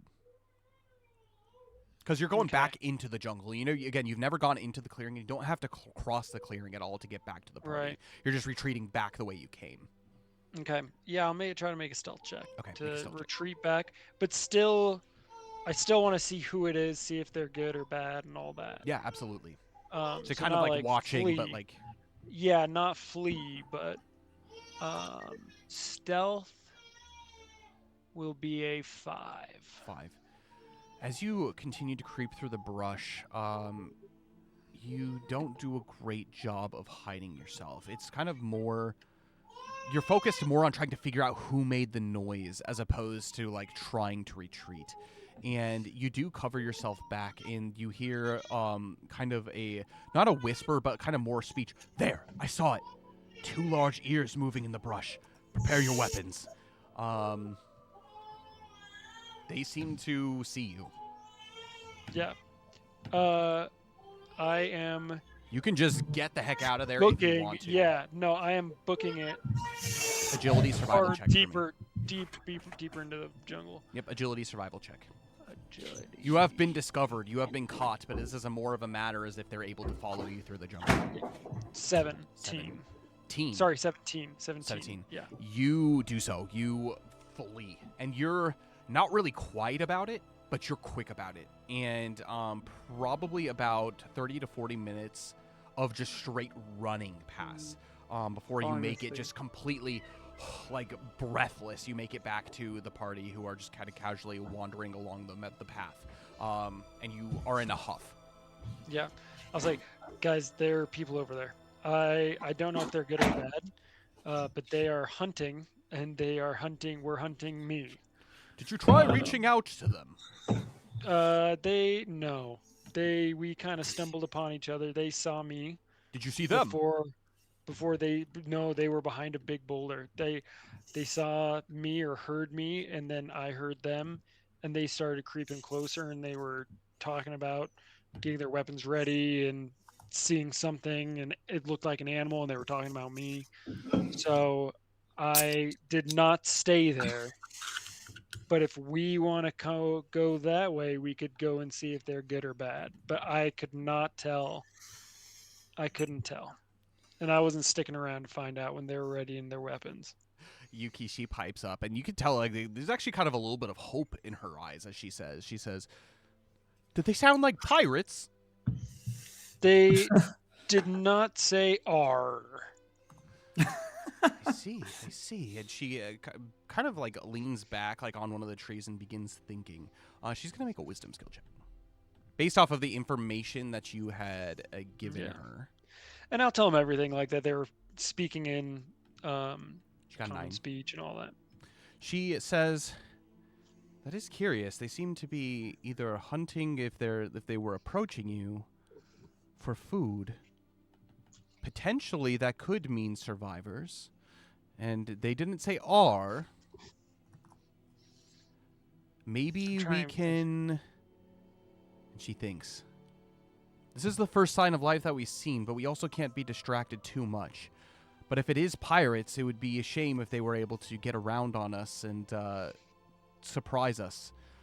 But if it is other survivors, perhaps we could use their help in helping with...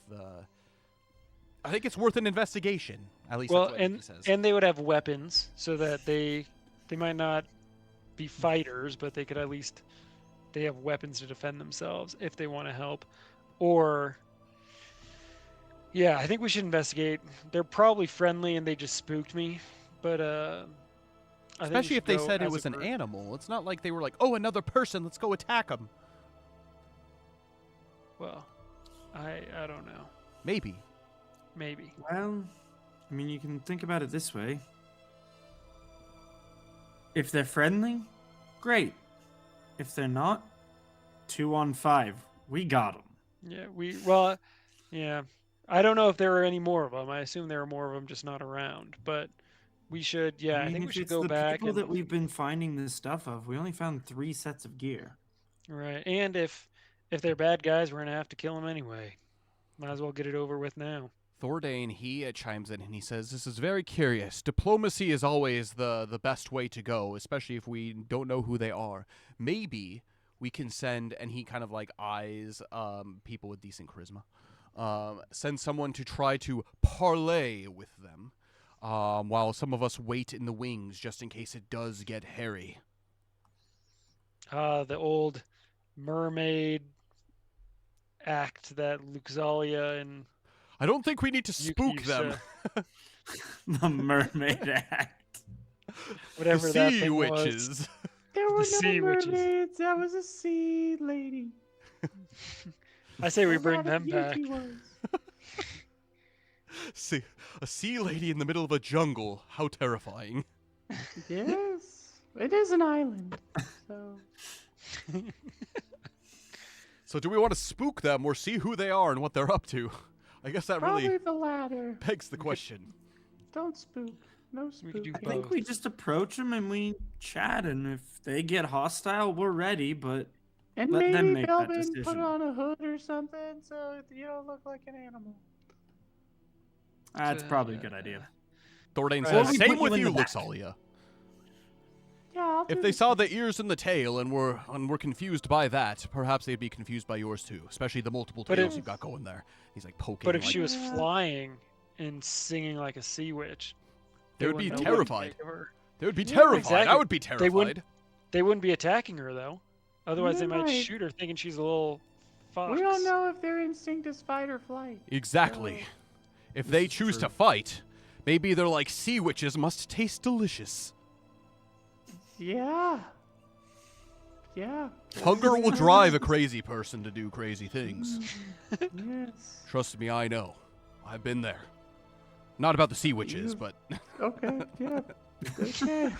bugs Learning specifically. a lot about you, Thornton. Sounds like a story for another time, Thordain. Trust me, it wasn't less. I wouldn't have done it if it weren't for science and hunger. What science were you doing? Like Belvin said, the story for another time. All right, let's go Yes. track these guys down. See if they depending on how good of hunters they are, they may have been tracking me this whole time. Well, after So you, we may not have Belvin, to go far.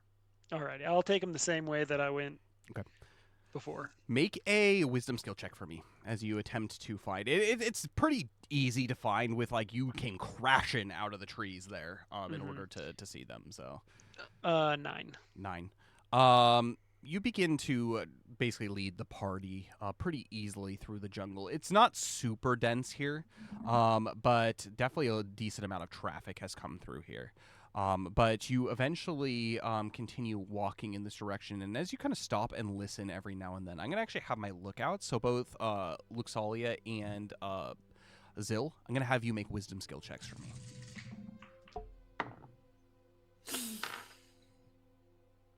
Five. 7. There's more noise here than there was before. Instead of silence, you can actually hear that there are the sound of birds. There is the sound of life. But as far as like anybody approaching, you don't hear as you keep your eyes peeled or your ears peeled / eyes peeled. And so much so that Belbin actually gets to the point where he takes you all the way to the small clearing where you were without running into anyone. You stay along. These You guys stay are within. pretty bad trackers. You stay hidden within the tree line, but you also see that there are a set of a few footprints that seem to have made their way into the clearing, and also you could tell that they've rummaged around, but they didn't see to take chase to Belbin once Belbin basically decided to flee. Belbin wants to grab a rock and throw it into the clearing to like make a noise far away, basically. See if that triggers anything. Like inside the clearing, or like off in the distance in a different direction. Off in the distance, maybe not into the clearing, but like on the side, kind of like hoping like a leaves will rustle or like a twig will snap, so that Yeah, you're coming. if anyone's out Kind of there, coming they'll- in from the north side, and so basically where this is you have like kind of like this tree line that's there on the north. There's a small little path on the just basically to the right of you guys, but this stone is kind of towards the bottom of this path. There's a stone, large rock. So you can either throw it like closer to their location, or you could even just like throw it like completely westward, kind of away from them, or like eastward, depending on which way you want to go. Yeah, let's throw it westward. Make an influence skill check for me as you do this to see what kind of noises and stuff you. 9. 9. You chuck this rock westward, kind of a little bit away from you, just like off to the side of the rock, and you seem to have struck like solidly like a tree, and you hear a crack as basically you maybe break a branch or something off of a tree and you fall. You wait for a moment, and you feel like you can just see like a single shadow making its way towards that area. They don't make much noise, but you can see someone kind of just a little bit further off. There. You point them out. Do you see it? They're pretty easy to see. They're not too far into the brush. What do they look like? Definitely humanoid. They're hunched over, almost like they are hunting or tracking something. And they seem to be holding what looks to be a spear of some kind. You don't know if it's like a forged spear or like a makeshift spear, but it's a long stick and it looks pointy at the end as they creep forward towards that direction.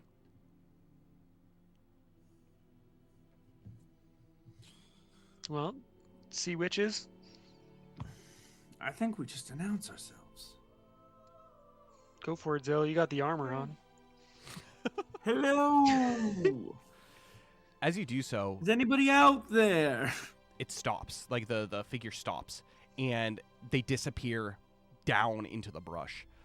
You don't hear any response.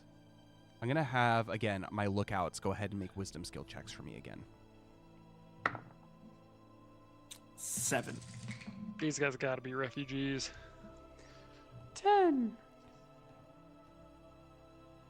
As you look around, you see Zill.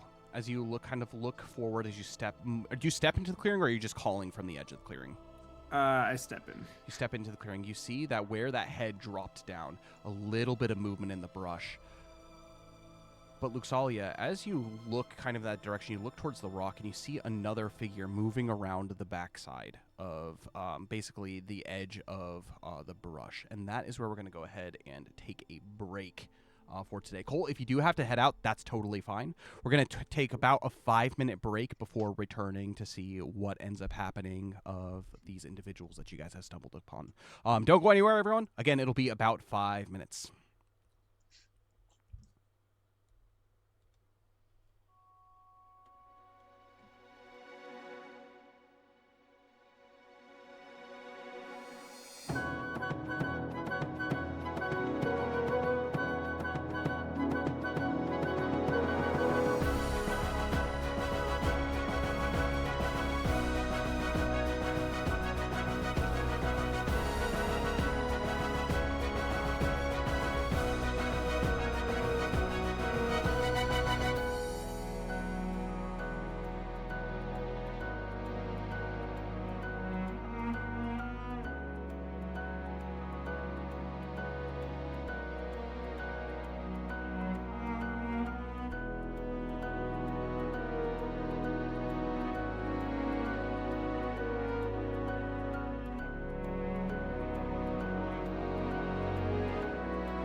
How's it going, everybody? We're back. Sorry about that. So we did lose Cole. Max, do you mind taking over Cole's character sheet? No problem. Just let me pull it up. Sweet. So you begin. So Luxalia, she begins to notice that there is a creeping of an individual off to kind of the east around. So here, I can go ahead. These tokens don't necessarily mean anything, but you hear a noise coming from around here where he's dipped down into the brush. It's a skeleton token. It's not a skeleton, I promise. And then there was another, basically somebody is moving around this direction, creeping closer. Zil, you have not noticed this person, but Luxalia kind of keeps an eye on that as it happens. But Zil, you step out into the brush, and you don't hear anything. You don't see anything. Nobody says anything as you look out, but you do see a little bit of rustling down here to the south in these bushes. Hello. We're from Thornburge. We're on our way to Decay Town.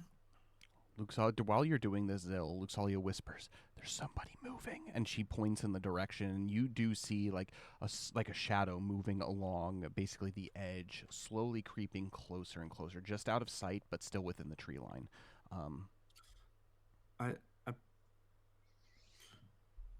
We don't intend to hurt you. Did you leave some gear out? We found some. Was that yours? The rustling in front of you stops. No response. I'm gonna have you make a charm skill check for me, though. Oh no. Tell them that you see them. 12. 12. You seem kind enough. You, I think, have done your part of improving upon, or basically telling them, like, I am not here for violence, and it seems genuine. You don't see any further movement here, but you definitely do, at least Belbin and Luxalia at this point, see that this person has moved up probably about another 10-ish feet along the edge. Belbin wants to come back and start making his way to meet this guy at some cutoff point. Do you tell Yuki and everything what's going on? Yeah, I'll tell Yuki and Luxalia and Thoradane, like, I'm gonna go cut that guy off. Cool. Make a stealth check for me. 10. 10. Yeah, you pretty stealthily make your way probably about another 15 feet closer. You hide basically behind a tree, and you can actually see the face of this individual. They look haggard, ragged. They are dressed maybe like a pirate, but like a pirate that's been marooned on an island for like 30 years, like looking like they are disheveled beyond belief. They haven't spotted you, but you definitely see them. And Zil, there is no response to you. But there is also no active like attack like pose at all. There's no movement here from down below, but you're just there watching forward. Yes. Do I know? Can I see this guy's weapon? Does he still have like just a janky spear? He has a bow equipped on him. It's a. You can tell that it was once a decent bow, but this thing has looked like it has seen use, and it has been restrung probably not in the most correct way. Whoever this is, it doesn't look like a trained warrior. Mm-hmm. Like maybe like the circumstances have kind of like taught them to know what they're doing, but he doesn't look like he really knows what he's doing. Does he look like he's about to fire his bow? Like, is he? He has an arrow nocked, standing ready. Okay. But he has, and it's interesting because like his eyes are on Zil, but his eyes are telegraphing that he wants to go further, as if almost to flank. So his eyes are kind of more gazed like this direction. But there's no response to you, Zil. There's no attack to you, but there's no response. Have Luxalia and Belbin told me that like they're out there? Yeah, Luxalia whispers, "Someone's coming around from the east. Belbin's going to meet them." I know you're out there. If you think you can sneak up on us, you're gonna have to be better than this. I'm gonna have you make an influence skill check for me. Here to hurt you. Now that I'm good at, but I still only rolled a 12. You hear from this direction, south, you hear a us. Almost as if surprised. They think you're the only one here. But clearly you have said otherwise, and they're confused, and you begin to see some rustling. You don't see the movement per se, but you see that the rustling begins to kind of move back in the direction towards the boulder. Can we just talk in the open, please? I know Bel- you're over by the boulder. Belbin, make a wisdom skill check for me. Wisdom skill. Ooh, 17. This us also stops this guy dead in his tracks as he like looks to Zill, who's just right out here in the open, as he begins desperately scanning the tree line. And he looks terrified as he begins to back up, eyes still faced in front, and he basically steps on a stick and he let out a huge and you hear a shout actually down below, a shout of surprise actually, as you see what looks to be a shadow of somebody flying up into a tree, dangling by their leg.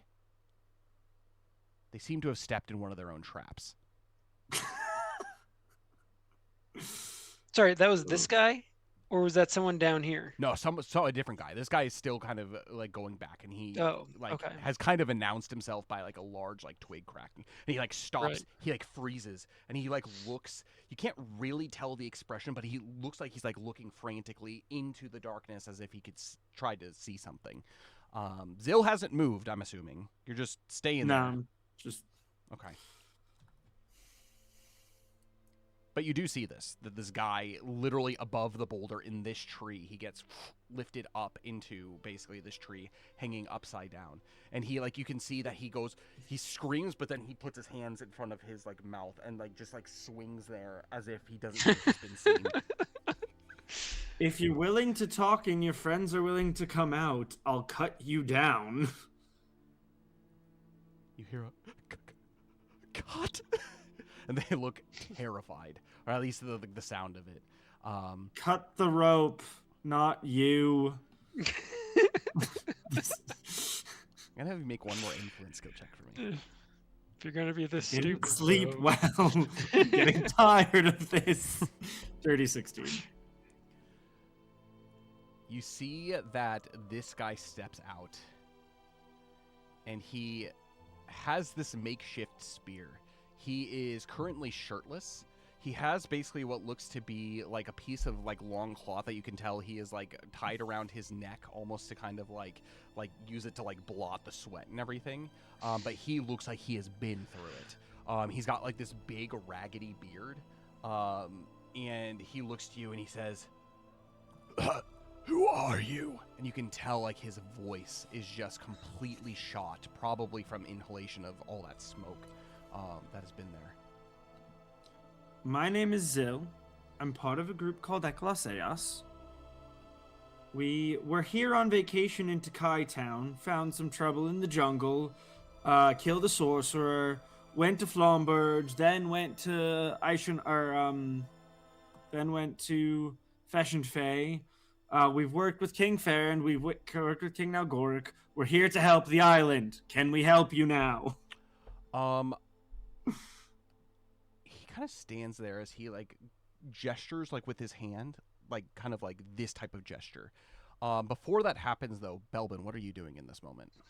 I'm still watching the guy with the bow and arrow. Yeah, he's frozen. His eyes are completely on Zill at this point. Like he's not even looking into the jungle. He's like trying to listen to what's happening. And as the other guy does this, you can see that like his buddy looks over to him as well. And almost as if kind of like what to do. And he unknocks his arrow and he steps out into the clearing with his hands up, bow still in hand, arrow still basically in his hand. And he says, "Please don't hurt us." I've been trying to tell you that I don't intend to. I don't know who this Eeas is. I just take a bow. These guys have like clearly been under a rock because they have no idea who you guys are. Belvin I just take about pleasure to make your acquaintance. He'll start coming out of the clearing a little bit too. Like to be seen? Not to be seen necessarily, but just to keep watching. And if he gets seen, then that's fine. Make a stealth check for me.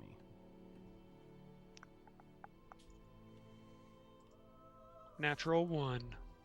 Nice. Yeah, definitely. There's so many nat ones this session. This is crazy. You basically step out, and there's this fallen tree, and you don't even like intend to like duck below it, but you're kind of in a little bit of a crouched position.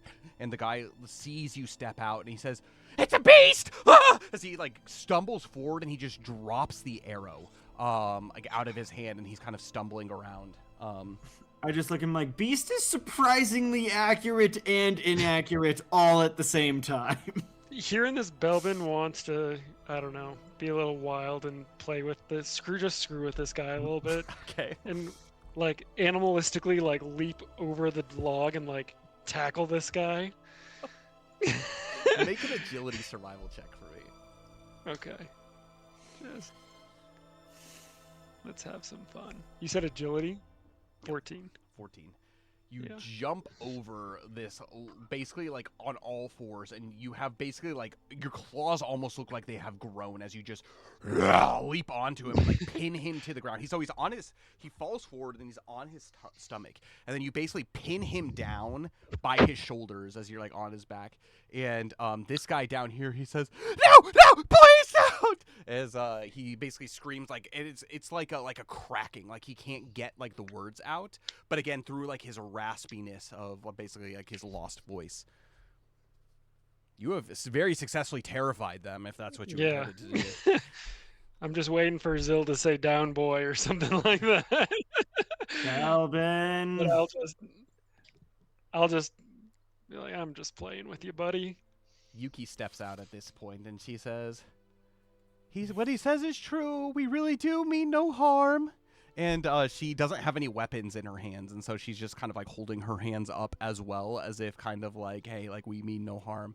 Thordane still stays in, but I think Luxalia would also come out too, kind of standing next to Zil. If you need, I can give you a blessing. They like look at each other, and are you still like on top of this guy?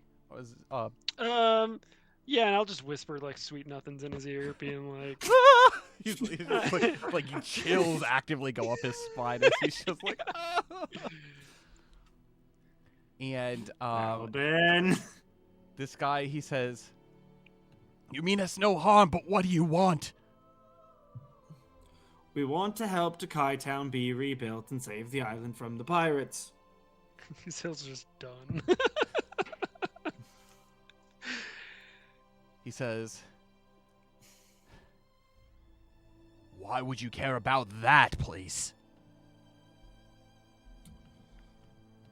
Well, it was the first place I ever had a real bath, so that was nice. This seems to go way over the head. Clearly, this guy hasn't bathed either. He says, "If it's true and you really mean us no harm."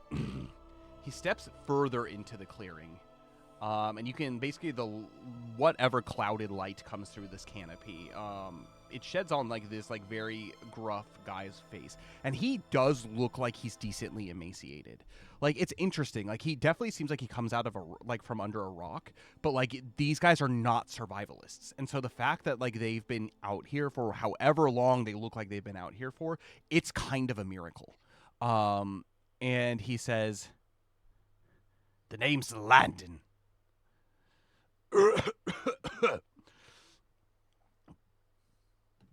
"But other than a bath, why do you want to save that place? It is overrun by the worst people you could ever imagine." "What's your name, buddy?" I'll whisper into the guy I'm on top of. Robert!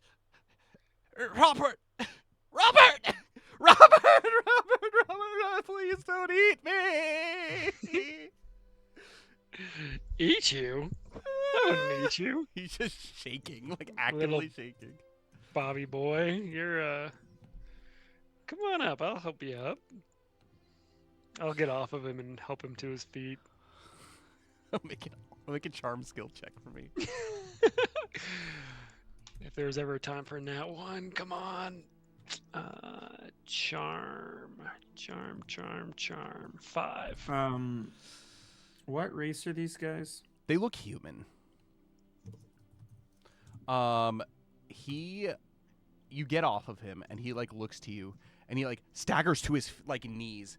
And he like looks like questioningly down at the arrow as if to pick it up, but he sees you, and like the menacing expression that you still have, like the grin. It's like, oh, it's okay. You can like get up. Like it's fine, but it's like kind of like almost like a taunting, and he is picking up on that, and he is just like, nice, Cliven, as he kind of like backs up like 5 feet like on his knees. He does it, but he basically has like left the arrow like in the grass. He thought about it, but he throws the bow down beside him, and he says, I'm at your mercy. Please. Mercy? And he's like questioning, like looking at you. He does not care at all about Zill at this point. Like his eyes are just completely focused on you. Robert, stand up. He does. Shaking. Pick up your bow. He does. Shaking. Go get your arrow. And now go he to your freezes friend. for a second as he said, go get your arrow. And he's just kind of like, what is this guy playing at?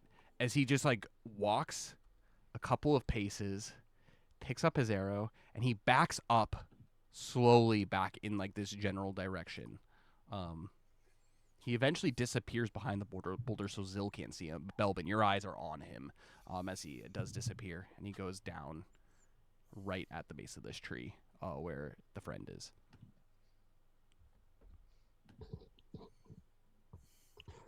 That's all I have for now. Okay. Do you want to know why we care? Yes. It's just the kind of thing we do. This is confusing to him. You can tell that like he doesn't necessarily look. I mean, he looks tired, and so maybe like it's just not like landing right to him. But you could tell he's been through it. Whatever the case, whether it is the survival, whether he's fought anything here, but just like you can tell, like this is like one of the biggest surprises. Is just like in the middle of this jungle. Not only has he experienced volcanoes erupting, ash falling from the sky, potential threat of pirates, creatures of all kinds, but then like someone is like kind of offering them a little bit of mercy without like it. This doesn't seem to like be like a comprehend. He can't comprehend it at the state that he's in. Are you familiar? Have you heard of Duluth? Duluth. He thinks for a moment, almost as if he is like reaching back deep into his memory. Duluth. The name sounds familiar. Was a bandit lord turned a good citizen. I remember the guy. And he's like slaps his knee. And he's just like, bandit lord.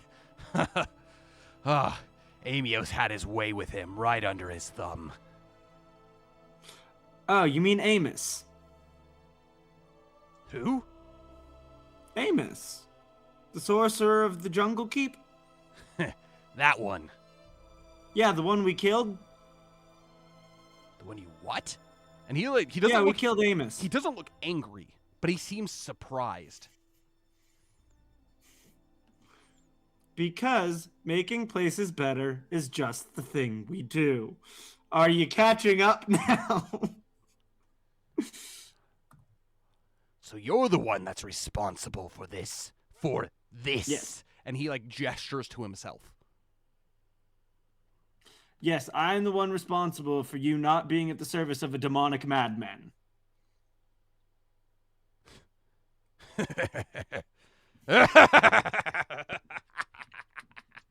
And he just like he sits down and like rolls onto his back laughing as if it's the most, like, this guy just straight up looks crazy in the moment. He kind of like grabs his spear and like helps himself back up, and he says, You killed him. That's why he wasn't there when we got back. You kill me. No, don't kill me. No, but I have no intention to unless you give me a reason. Well, if you were able to kill Eeas, and he throws a spear down, we can't do anything.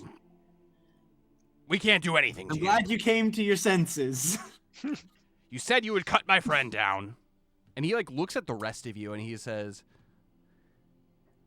well geared though. And he kind of looks a little bit greedily at you, but then he kind of like remembers of like what the situation is. And he says, so what are you going to do with us?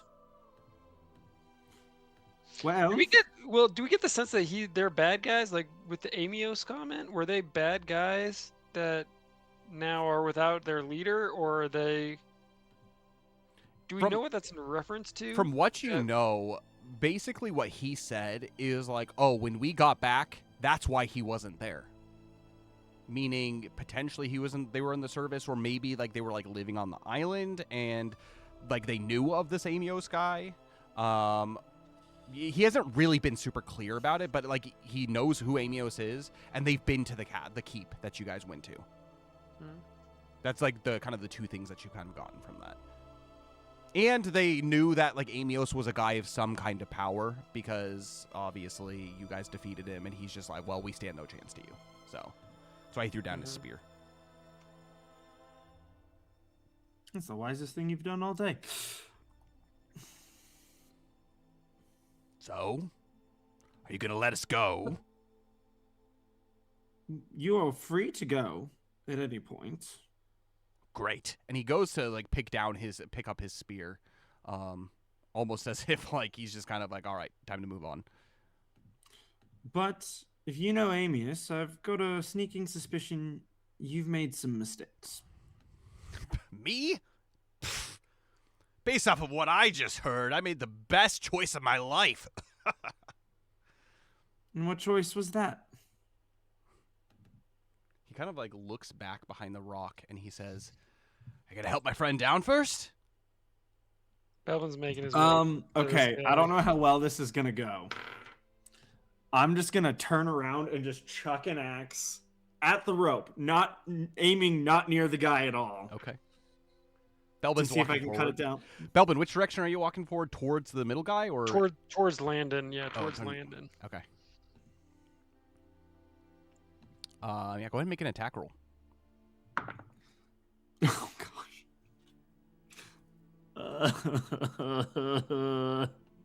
This ain't gonna be good. That's a 7. No, a 2. You take your axe, and it's just kind of like holstered at your side. You take it and you chuck it in that direction. It tinks off against this boulder, and the guy, he ducks, like Landon ducks. He's like, "Oi, what are you playing at?" Trying to get your friend down. He turns around and he sees Belbin coming up to the side, and he's just like, "Aye, down, boy, down, boy." Kind of almost like, I got the stick. Yeah. Belvin will just stay standing there watching him. Okay. Make sure he doesn't get too mouthy. All right, if you're not gonna do it, and he kind of like walks back towards like this area. His eye's still on you. He's kind of like, he's not like turned around completely, but like his eyes are kind of like half like looking at you as he wanders around. Belvin just like tracks him as he goes by. He picks up the axe, and he wanders in this direction, and you see that he actively cuts down, and he chucks the axe on the ground at his feet, and is like, "Is that it?" Well, can be. You're free to go. Great. Come on, fellas. But we're hoping to liberate Decay Town. And again, we're going to need some help. You say you want good people doing good things, but it's a death trap. So's talking to us. You said we could walk away. I did, but I'm inviting you to come with us. Do you hear that, fellas? These guys are delusional. There is a reason we haven't been to Takai Town. There were a little while ago. There was a raid. Pirates came. The whole shebang, I'm sure you know all about it. There were a bunch of people who fled into the jungle. We thought, hey, this is great. Maybe we can use the chaos to go get some supplies and whatnot. But pirates aren't very good with sharing. You understand that? And so, Yes. it's left us to, well, being out here, doing what we can, survive and whatnot. We did see that there were some pirates who made their way to the keep. They plundered something out of there. We returned. We were like, hey, who knows? Maybe there's treasure and stuff for us to have. Maybe we could barter with these pirates. But no, they took everything, and I mean everything, all the treasure. There is nothing left in there. And then a volcano explodes a couple of days ago. I've got bronchitis. Ain't nobody got time for that.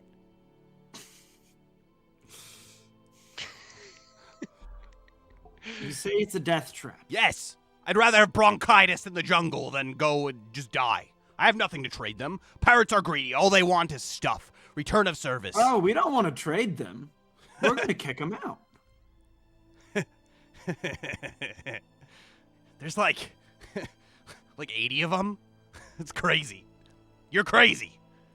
You have a death wish, you know that.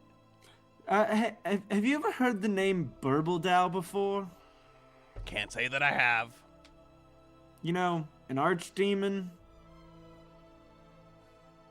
Okay. Do you know what that is? I'm not into that spiritual stuff. We're men It's of real. practicality, survival. Believe me, the archdemons are very, very real. I'm wearing his wing. He looks at your cloak and he says, probably worth a pretty penny then. Also means we are walking into a death trap. For the pirates, not us. Make an influence skill check for me. What are you doing at this moment, Belden? 8. I'm just watching them. Okay. I'm just watching them. Yeah, maybe, I don't know, inspiring fear, inspiring, I don't know, something. He looks to you and they kind of like creep out to where like they can like kind of see everybody. Still kind of keeping their distance from Belden, but like still kind of like trying to like talk across this basically this meadow, and they look impatient at this point. Kind of like, we're not going to stop you if you want to go into that death trap, but you said we can go. I'm inviting you to be a hero. I will die. We will die. No, we're not going to do that. Can we at least trade you for some information then? He looks kind of like to his compatriots and he says, perhaps. What do you have to trade? And he kind of like looks at the axe and like at his spear and like says, we need stuff for survival. Clearly we are ill-equipped at this. I've got an iron spear I could part with. And as you pull out this spear, it's much nicer than like the makeshift one that he has, which is literally just a sharpened stick. He looks at it like longingly, enviously, like, aye, that could do. Anything else? For my friends here. And he gestures over to Robert and the other one, you don't know the name of, but he gestures over to his other one. No, I think an iron spear is probably enough for... We'll see how good your information is. Ask away. You said there's 80 pirates? Give or take. How are they situated about the city? Well, there were a few of them that were on the beach. Seems that they were patrolling. This was... Oh, fellas, how long has it been? A week? 2 weeks since we've been there? Who knows? Our information could just be old news, but from what we know when we saw there to potentially trade with them, a big chunk of them were on their ships at the bay. It seems like they had razed many of the buildings on the lower part of the city, and whatever majority of them were taking residence in the higher parts of the city. We didn't approach them. We saw the strength that they had, and there was no way that we would be able to get anything, considering all the easily reachable stuff was either plundered or burned. What are the pirates doing there? They looked like they were just having a good old break. Spoils of some kind. And the people that were fleeing into the jungle after they attacked, well, let's just say they were desperate. They were scared.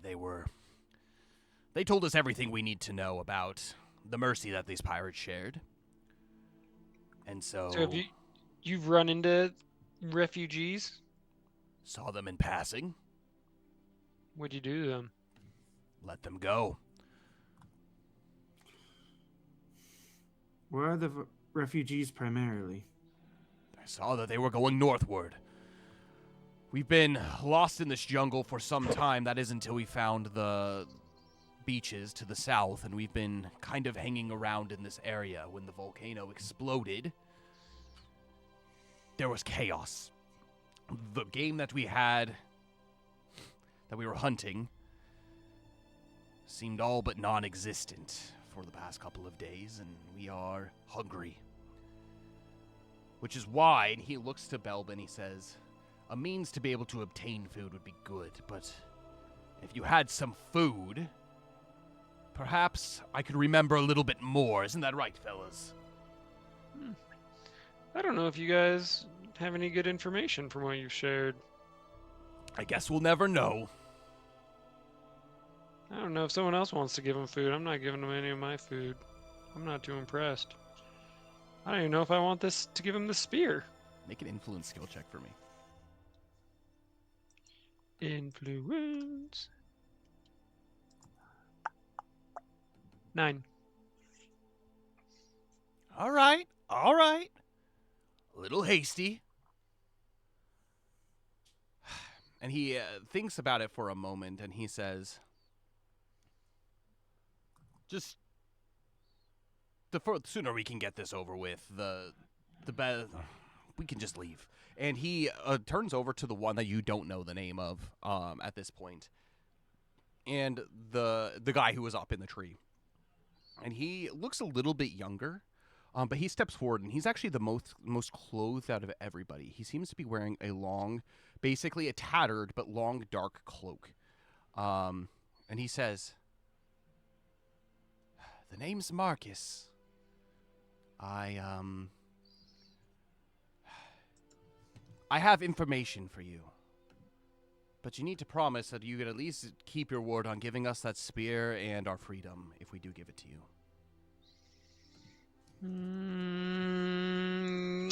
I could probably do that.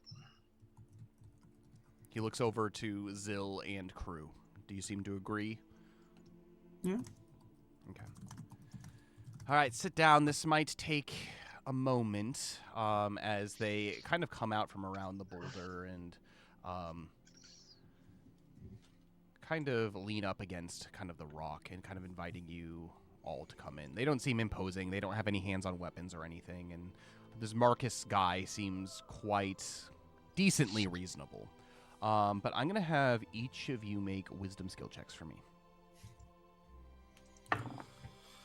Oh my goodness. Zill's back, nat 1.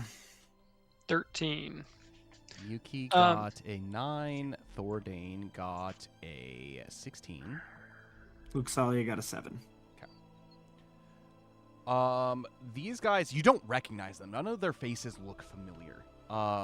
Even though they're like haggard behind the beards. Marcus probably looks the most clean shaven, but definitely Belbin and Thordane do recognize this robe as one of the cultist robes.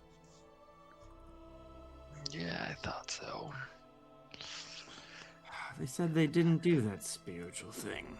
I didn't notice this. I didn't notice shit.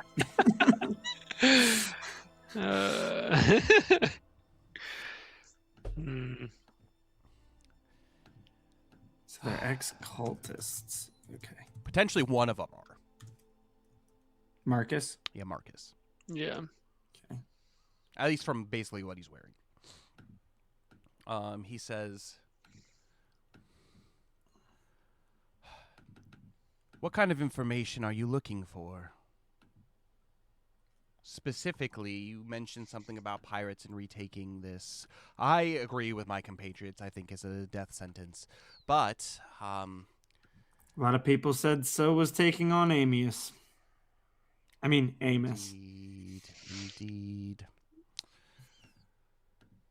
All right. If you want the whole truth, and if you promise to let us go, you also have to promise not to come after us for any of our past deeds. Can you all agree to that?" Luxalia seems to have a problem with this, actually. Yeah, Luxalia, what do you have to say? Make a charisma survival check for me, Zil, for Luxalia. Okay.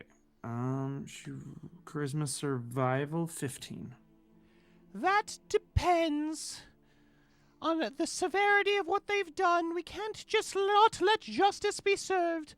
Alomnia is merciful, of course, but if you are responsible for the destruction of people and souls, we can't just let it slide. Like, everybody kind of, like, looks to her. And she says, "But if we think that what you have to say is informative and valuable, I'll think about it." Marcus looks suspiciously at her and says, "All right. Go ahead and make with Luxalia, make a influence, charm skill check for me."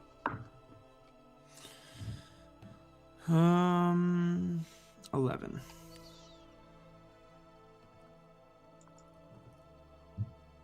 She looks to him and says, "I'll raise you 1. We promise to let you go if you give us the information and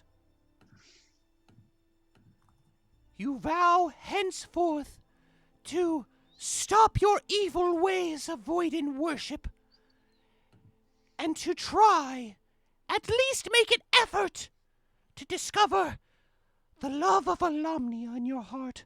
I came from a life of drudgery, leading people astray like you have. But there's hope. I found Alomnia and came to him." She looks over to Yuki and says, "The book!" And Yuki has been carrying around a bunch of copies of these Guardian Historias and pulls one out and gives it to one of these extra copies to Luxalia and says, "This will be your code from here on out. You must give it the old college try." As she takes it and holds it out. "This is our option. Zil just leans over. What's college? Where are you going to be educated? I was at a monastery. I know all about these things. Take it or leave it." Make an influence skill check for me. For Luxalia? Luxalia. Influence 8. The guy looks kind of suspiciously, and he says,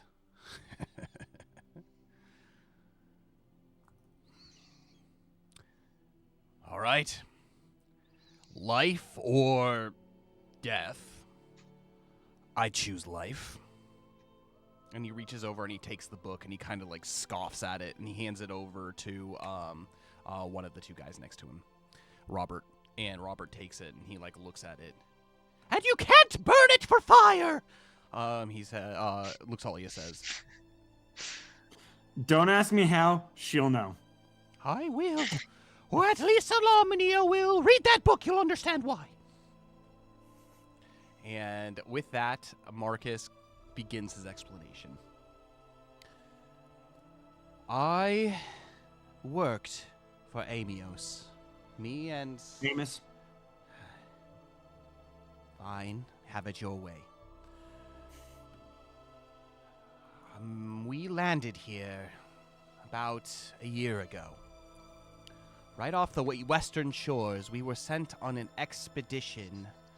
Eeas said that he found in a vision that there was a keep that called to him. There was something buried within there that Eeas found. I didn't see much of him after that. He kept himself locked away at the highest part of the tower with whatever this treasure was.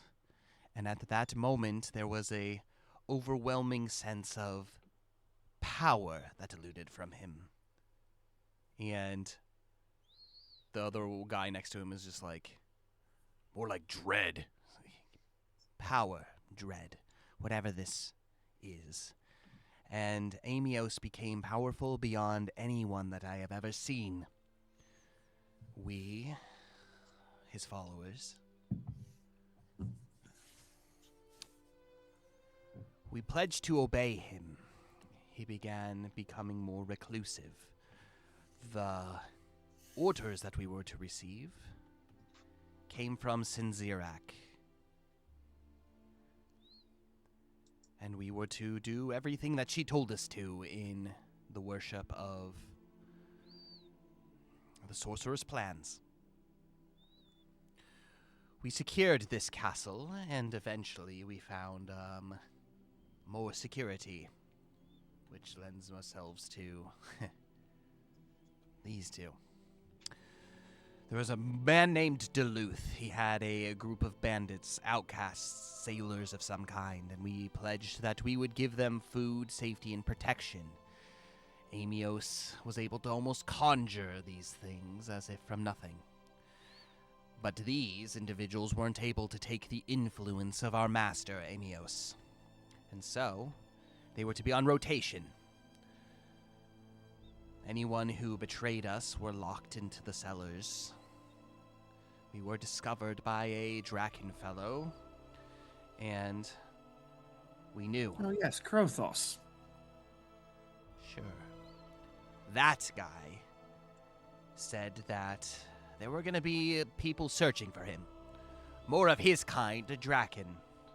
And so the extra protection was more than welcome. We used Duluth and his band as more scouting parties. But Sinzirak, she told us that Eeas wanted to see if there were more. He said there was more to this island than meets the eye. I don't know exactly what that meant, but he sent me, along with these two nitwits, out on expedition to discover what other secrets this island had conjured up. It seemed this place was inherently ancient, magical to a degree. I felt the presence of my master, Eeas, no matter where I went.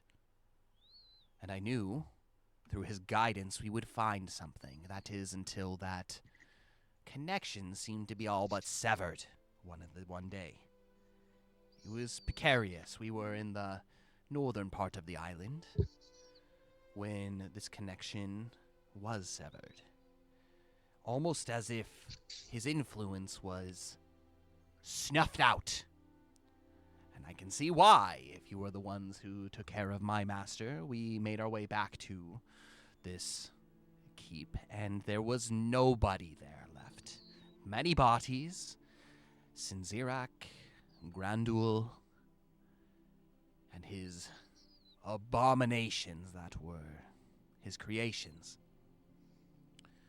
And we made our way to the highest tower where Eeas was, just to get a simple peek at what was there, and it was all but random. ransacked. That is, until we knew we weren't the only ones there.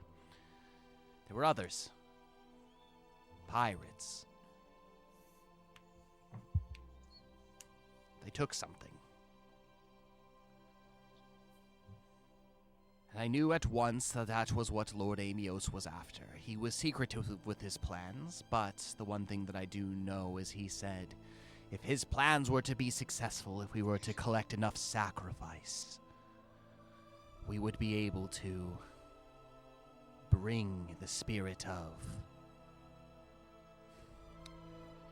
of something far greater than even his powers, and it would grant us eternal life, beauty, youth, radiance. But there was nothing in that keep. Only bodies and filth. I'm assuming it was your doing. And so, Yes. From that moment on, we decided to see maybe there were pirates here. So, let's go see if they took care of the residents, the one that had been such thorns in our side for so long. And that is when we ran into many refugees. We watched them from a distance, and they seemed in fear. They mentioned something about pirates raiding and sacking the town, and we had the brilliant idea to go and see what we could do to scrounge up whatever we could. We're not sailors, per se, so living on this island, living off the land, is perhaps the best that we could do. But with those refugees, the people who saw my kind as despicable, with them gone, maybe we could perhaps blend in, and that is until we saw what they were doing. They took many prisoners. I tell you, slaves that they were shipping off on boats. There were many dead. The way they butchered those bodies, I can't even begin to tell you how many that they had killed, but it was quite a few. But they took many, and loaded them onto ships. The entire lower part of the city was burnt, razed to the ground. And it seemed that there were a fair few that were up at the highest parts of the city, some of the grander buildings that are there, housing many of them. And all I can say is, based off of the butchery that they had, they didn't seem to trust any kind of outsiders, especially in the state that we were in. So we decided to live out here in the wilderness. That is until we discovered a place of shelter. It was foul and terrible, but it kept us safe from the explosion of the volcano. Do you have anything to say about that? Any information you can give me about that? Not long ago, we saw a dragon flee from the top, and next thing we knew, it's exploding. Please, at least just tell us this. If this island is to be volatile, and if it were to kill us, as it seems it already wants to, would it be better for us to just leave, or just to survive in the wilderness? There's no food, no animals, anything here. To be honest, I think your best odds of surviving are sticking with us. You're going into pirate territory, though. And you may have been able to take care of Eeas, but he has nothing compared to the amount of pirates that Takai Town is currently overrun with. We've taken down 2 pirate ships single-handedly. We've fought... we protected all of Folden Rock from a pirate invasion, including a undead pirate Ragnik.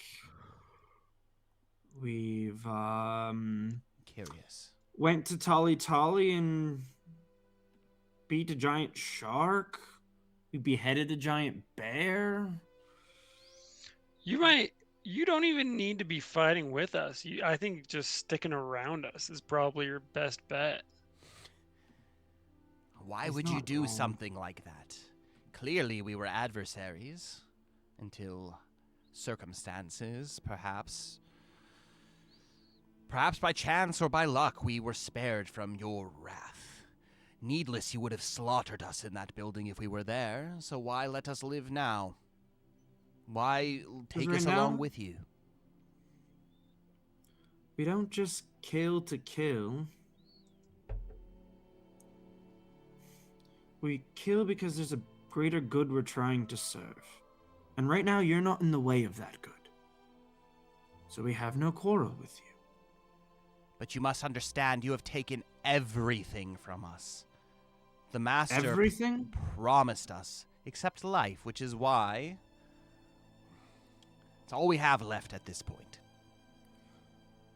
And if we go with the you... Master was searching after what we think, because we found it, you didn't want that life.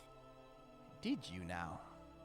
So tell me, Yes. Are you going to be living forever in radiance? And he looks over at Thordane, present company excluded. Tell me. I must know. What is it that my master was hiding from me? From us? The key to unleashing a demon that would possess you and take over the world. So at least he was partially true. Or correct in what he was saying. Yes, that sounds rather... undesirable. But... if that came with power, I could see the allure to that. It came with power that was controlled by something else that you couldn't use. Maybe we are lucky. And he looks at the Guardian Historia that Luxalia has in her, or that what's his bucket? That Robert has, and he says, "And you say your God gives you the power that has allowed you to survive up until this point?" I'm still figuring that one out. Ask her. Yes! Undeniably, yes!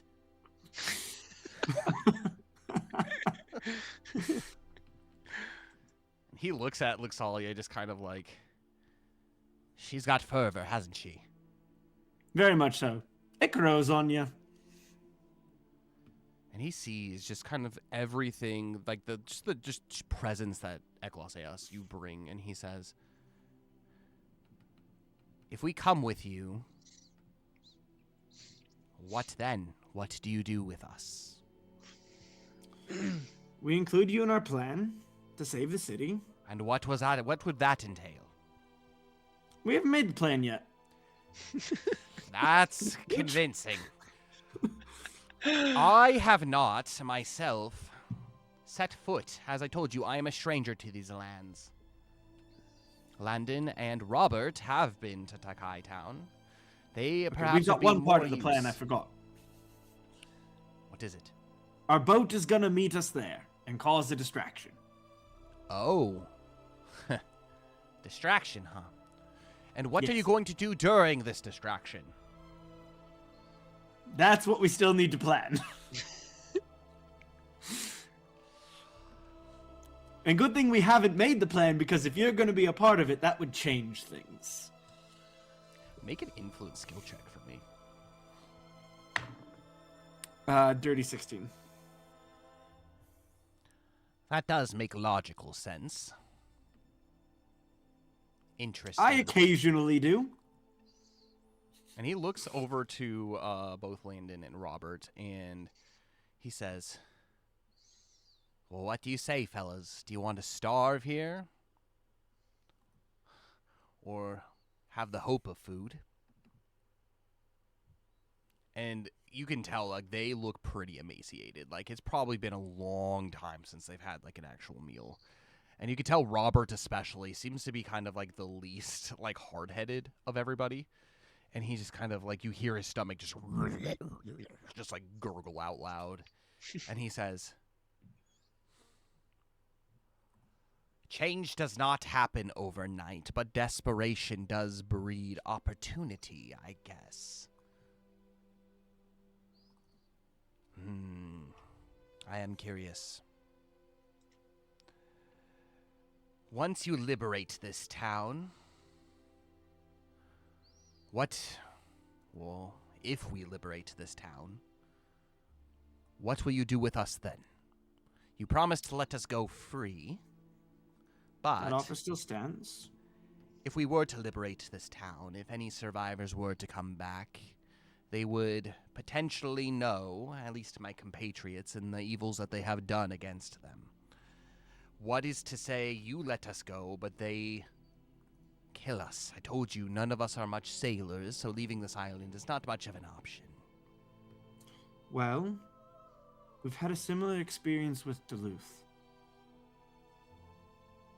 He stood trial You hear at Robert. Decay Town. You hear Robert, and he says, "And he's still alive?"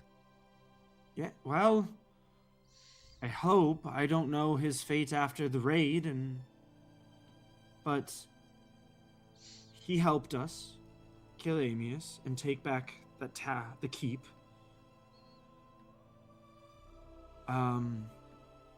And we convinced him that it was worth pursuing justice and standing trial for the real ills he caused to Decay Town. And Landon, he says, "But he got more than a spear out of that, huh?" He's a little greedy. The town gave him mercy within the justice. So They demanded he repay the debt through community service. So you're and through telling becoming me, an upstanding citizen. if we save Decay Town, we will be heroes. Yes. You have a chance to be a good guy now. Well, it seems we have no choice considering the creed you follow. And apparently I have to attempt to follow. Well, life or death. It is curious, isn't it? How fate works. Okay. Let's say we do follow you. You say we don't need to fight, but how could we be of assistance? Have you heard of Get Help? From who? There's nobody here. You are the first people we've ran into other than those pirates at Decay Town for days. Okay, that was a joke. There are better plans. Oh. See? Right over my head. That's okay. Most of my jokes do.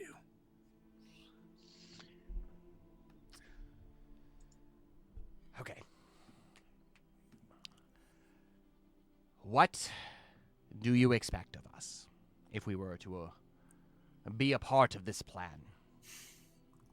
What skill set do you bring to this type of operation? Well, I was in the service of a sorcerer. I have some powers that don't seem to be working at the moment.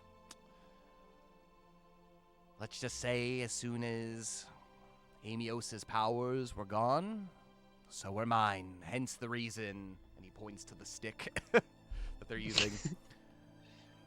I am a man of the cloth, the black cloth, and that's all that I have known for quite some time. I'm not saying that I was indoctrinated, but it's all I know. My skill sets are perhaps that of maybe knowledge, but as far as knowledge of the void, that is, but knowledge of Decay Town or anything practical, survival, I'm afraid that I have no such thing. But that is what makes my companions useful, I think. Maybe they can help to a degree. But that begs the question, why do I have to come with you? Pirates don't necessarily worship the void, do they? You don't. This is your choice. But I mean, you said it was our best chance of survival. Oh, I stand by that, but it's still your choice. Why don't you take care of it, and why don't I just, what's stopping me from saying later, like, oh, I was part of the party to save everyone? Especially if you decide to move on. What's to say that these guys won't stand up for me? That goes I don't against know. what that book says! Read it.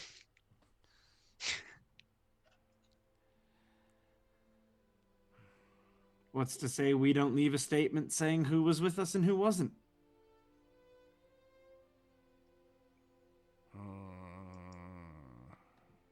So I just be following you into almost certain death with the potential of life, or I just stay here and potentially starve to death as well. It doesn't seem like too many cards are in my basket. Yeah. But you say you are a man of the black cloth, whatever Indeed. that means. How much of that brings the skill set of being charming, one could say? If you're talking about deception, I could probably do my thing. But, a lot of that came from the powers that were granted to me from Eeas, the sorcerer. I have been prided to have a silver tongue to a degree. But, a lot of that is attributed to who I serve. And with him being gone, I don't know how persuasive I could potentially be. I know I'm not making a good case for myself. But it seems you are the merciful lot, that is to say the least. But let's be honest, it's pirates. They're, Are you telling me they're thick? Dull-brained. Poor I was wit. gonna go with dim-witted, but yeah. Perhaps you're right. But those pirates that were inside of that keep, they seemed a little bit more than just your typical run-of-the-mill sea rat. Okay. Was one's name Jackman? Jackman. Jackman No. Nobbs. Doesn't seem to ring a bell. I don't think I caught any of their names. Then one other random question for you. Do you know anything about void crystals? I've had quite a bit of study in them, that is true. Do you know how to destroy them? You're funny. Let's destroy them. There is no such power in this here Everlast that could destroy that which is indestructible, like the powers of the void. The powers of the void are eternal, from my study. But what about someone who can interact with the void without being corrupted by it? that's also funny too. And I just look at him and say in void speech, the void has no power over me. And his face goes from a smirk to just dead serious. Who are you? All of you. And he looks to your wing, almost as if contemplating, maybe what you're saying is true.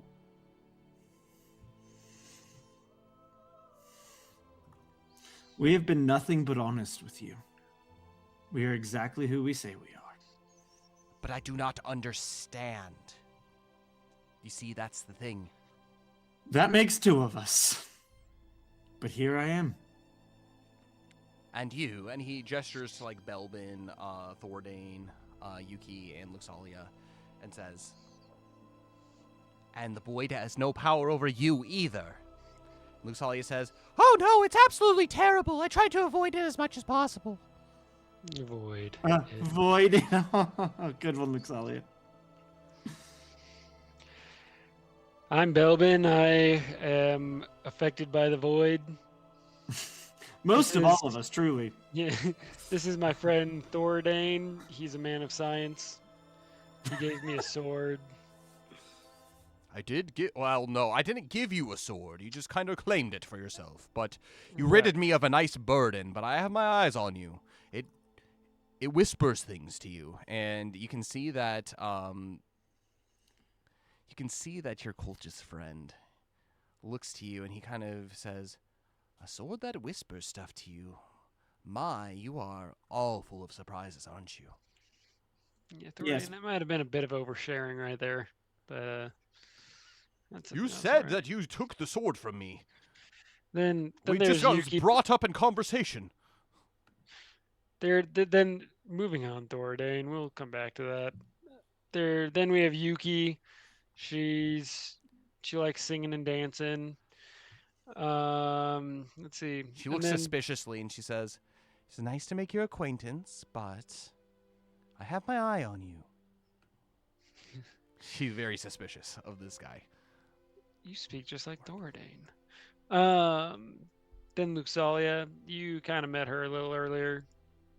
Yeah. And you have Zell. Hi. That's the whole party. We have parties. If you want to join in our wrestling matches, they're every Thursday on the boat. Yeah, they're quite fun. It's a very good rum is the prize. Marcus is just like in awe about all of this. And he says, "Are these powers that you have acquired powers you can teach?" As far as I know, no. So Like I said, we don't fully understand them ourselves. you are just lucky At least I enough to don't. receive the lack of corruption that comes with void speech. And you just live your life freely? And from what I hear, I haven't learned it yet, but I possess the ability to destroy a void crystal. I feel like I should be surprised.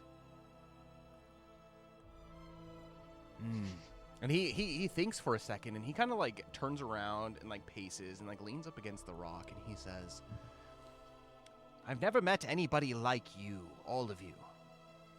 There's nobody like us. Who'd have thought turning away all that I have known because of the incredible, seemingly miracle that you are? It's too much for my brain to comprehend." And Yuki says, "But perhaps with time, I'm still working on my relationship with Alumnia, and it's only brought me, while maybe some suffering, ultimately it has brought me closer to not only my companions here, but it has sought us through many very dangerous adventures." And he says, "And so is the power of my sorcerer, yet he is the one who is dead, and you are the one who live. Practically speaking, I should be..." He looks over to the other two. It seems you've pretty much won over the other two. Fine.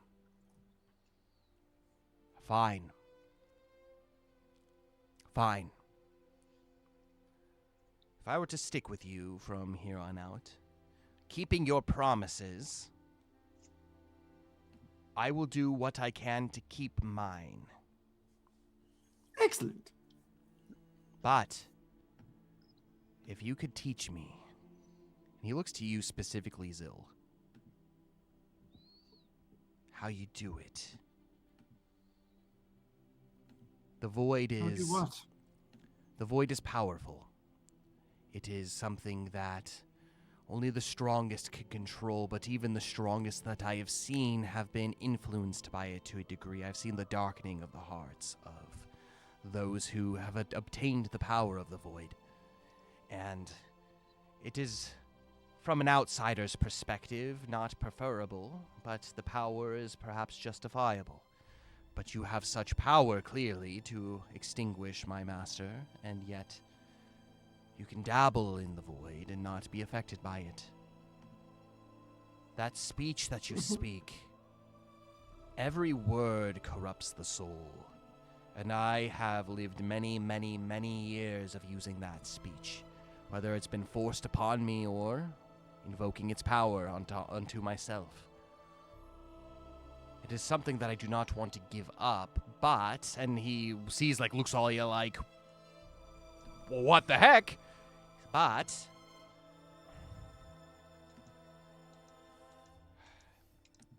if I could learn to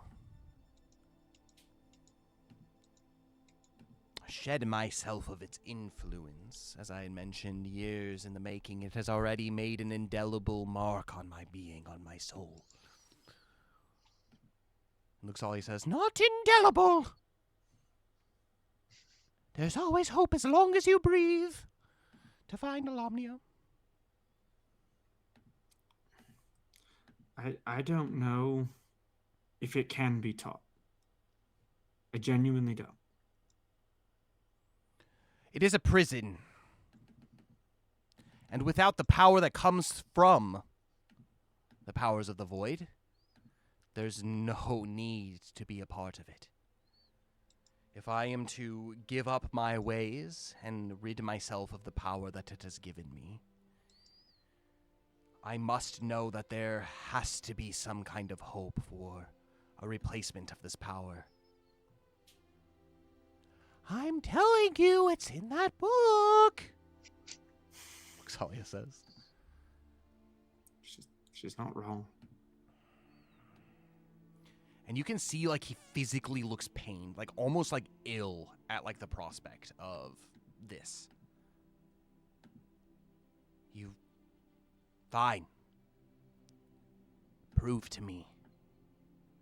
Prove to me that the power of your God can see you through this. And I promise. And again, this pains him to say. To put aside my ways. But you have to prove to me that the power that your God has is greater than the power of the void. I will do nothing to... I will be a spectator. I want to try to foil your plans. I want to see what the power of this God that you want me to follow has, and what it can give to you. Is 5 against what you said, 80 pirates, enough proof for you? Well, let's just say it's a start. But, yes. Your odds are not good. If what you are saying is true, though, I am curious. Is the fact that we've already killed an archdemon not proof enough for you? I guess that remains to be seen, if I believe you or not, but... What do you mean, if you believe us? Everything that you say... I've been offered no sign of true proof, other than the fact that our stories maybe seem to line up a bit. Eeas was a mere elf. He was mortal. But if you can go up against an army, just 5 of you, that is some supernatural power that I have never experienced in my life. Hold on. How far away are we from... Wait, once per day? Are we gonna get to the town today, or are we gonna have to rest again? Yeah, today, probably. I mean, the plan is by this evening to meet up with Alomnia's Breath. Okay.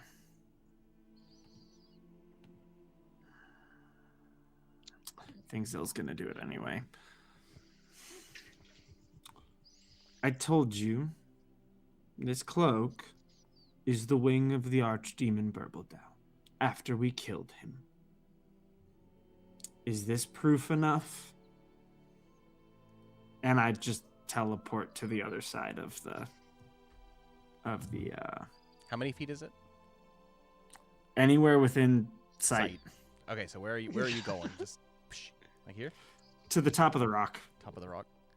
Yeah, you teleport up this like 15-foot boulder. Just like blip up there, and you like disappear in kind of like this cloud of feathers, and you make your way up, and he like kind of rubs his eyes and is just like kind of like looking around to see where you are. He's just like, he looks up and he says, "Curious. Once again, you have left me speechless."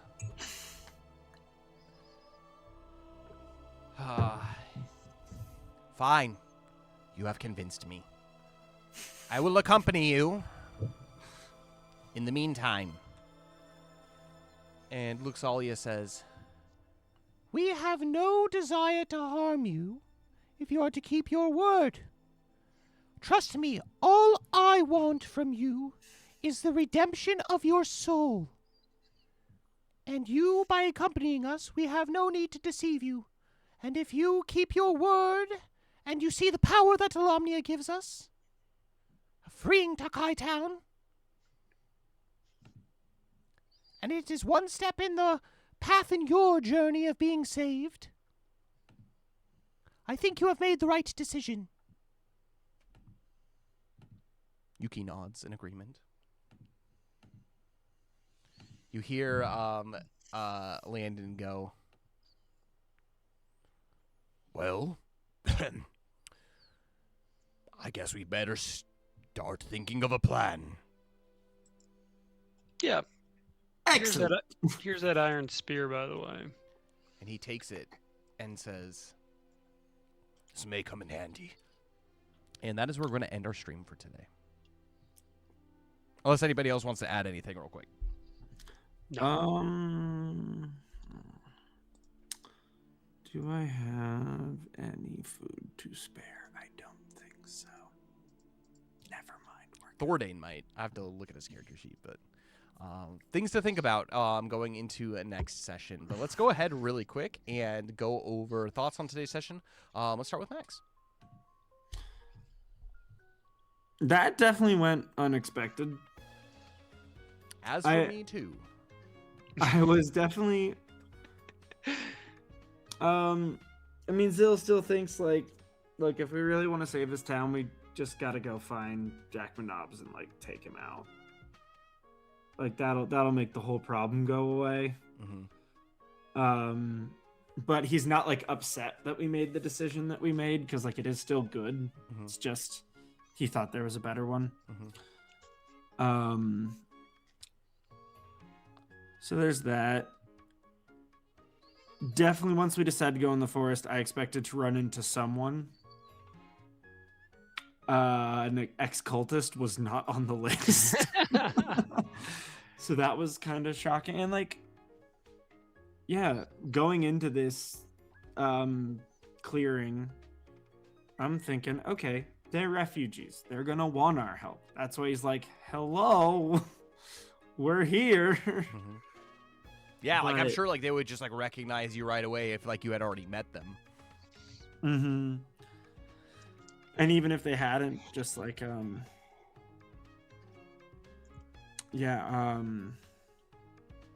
like, oh, someone who can help. And, yeah, didn't... It's really weird, because it's, like,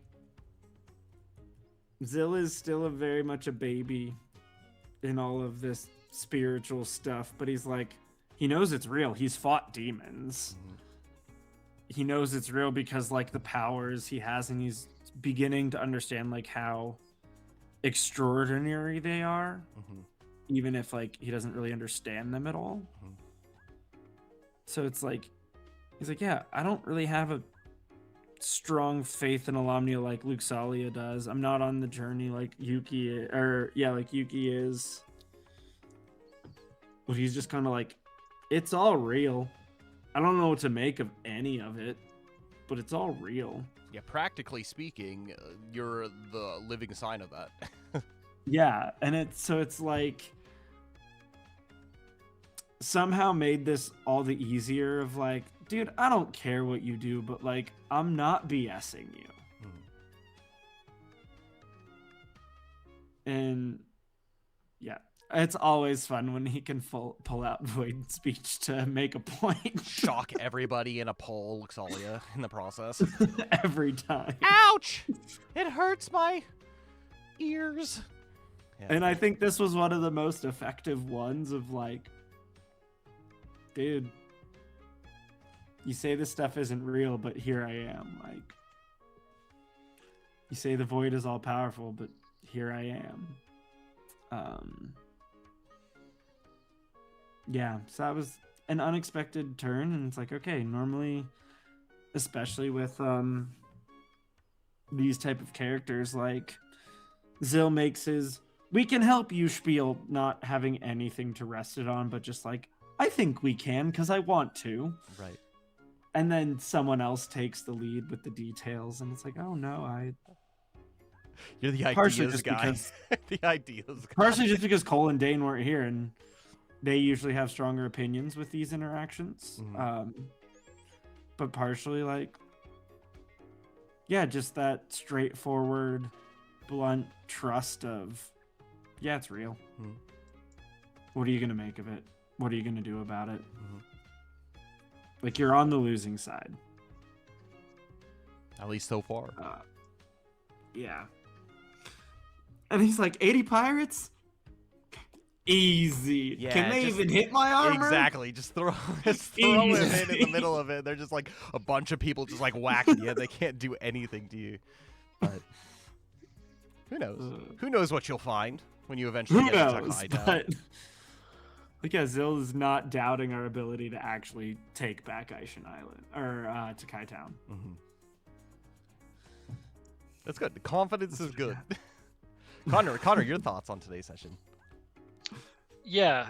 It was an interesting session, I think. Yeah, starting out, I remember ending the last session being like, there are many options. There's no real clear direction on which way would be the right one to go. And so, yeah, I kind of agree with Zill. Like, we kind of just chose one somewhat haphazardly, somewhat democratically, but was this the right thing to do? I don't know, especially seeing how we're almost to Takai Town and haven't found either of the things that we were really expecting to find. So yeah, and like Zill said, I was not expecting to find cultists or anything like that. But I guess the volcano does just make everyone kind of, the chaos ensues. Yeah. And so, like, I don't know, I had a few thoughts when I ran into them. I'm glad I went back to get the rest of the party before coming to face them again.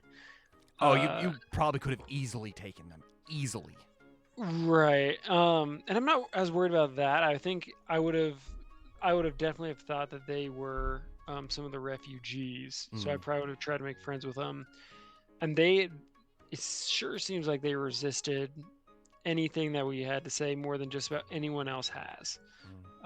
They did not really believe anything that we were saying. So I think that part would have been hard for Belbin to deal with by himself. And they've been like so out of the loop. They literally have no idea what's been happening. Like over these past few months and all the events that are unfolding, like they've literally just been like surviving in the wilderness. And so like these things that you're bringing to them, it's kind of like, I'd like to see some proof. But like when some of these things kind of came to fruition about talking about like Eeas, about like literally just proving your power and stuff to them, like they were just like, all right, like I believe, because they weren't there when like you guys were attacking the keep. And so, like, they can really only go based off of your word. And since they've been, like, in fight and flight, like, living in the jungle, like, when you've been in isolation as long as you have, and you've seen just, like, death and destruction, like, how apt are you willing to, like, actually, like, believe these random people that just stumble across you? Like, they could be prey, but, like, obviously, like, they're way better equipped. And so it's kind of like, what's the deal here? Just, like, let me live. It's basically, like, let's just pretend nothing happened.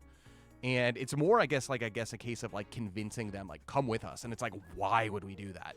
We've seen what's there. And so having kind of that, like exactly what you were saying, like, I think it's tough, just like one person convincing of that. Then the other thought I had too, at one point I was like, these guys sure seem to be like dragging out the conversation quite a bit. And we were in a decent hurry to get to Takai Town. And part of me was like, are you guys either like kind of undercover pirates trying to, like, do you know that we're coming and you're just trying to distract us? They also don't know that you're on a time crunch either, because you guys haven't really said anything about that.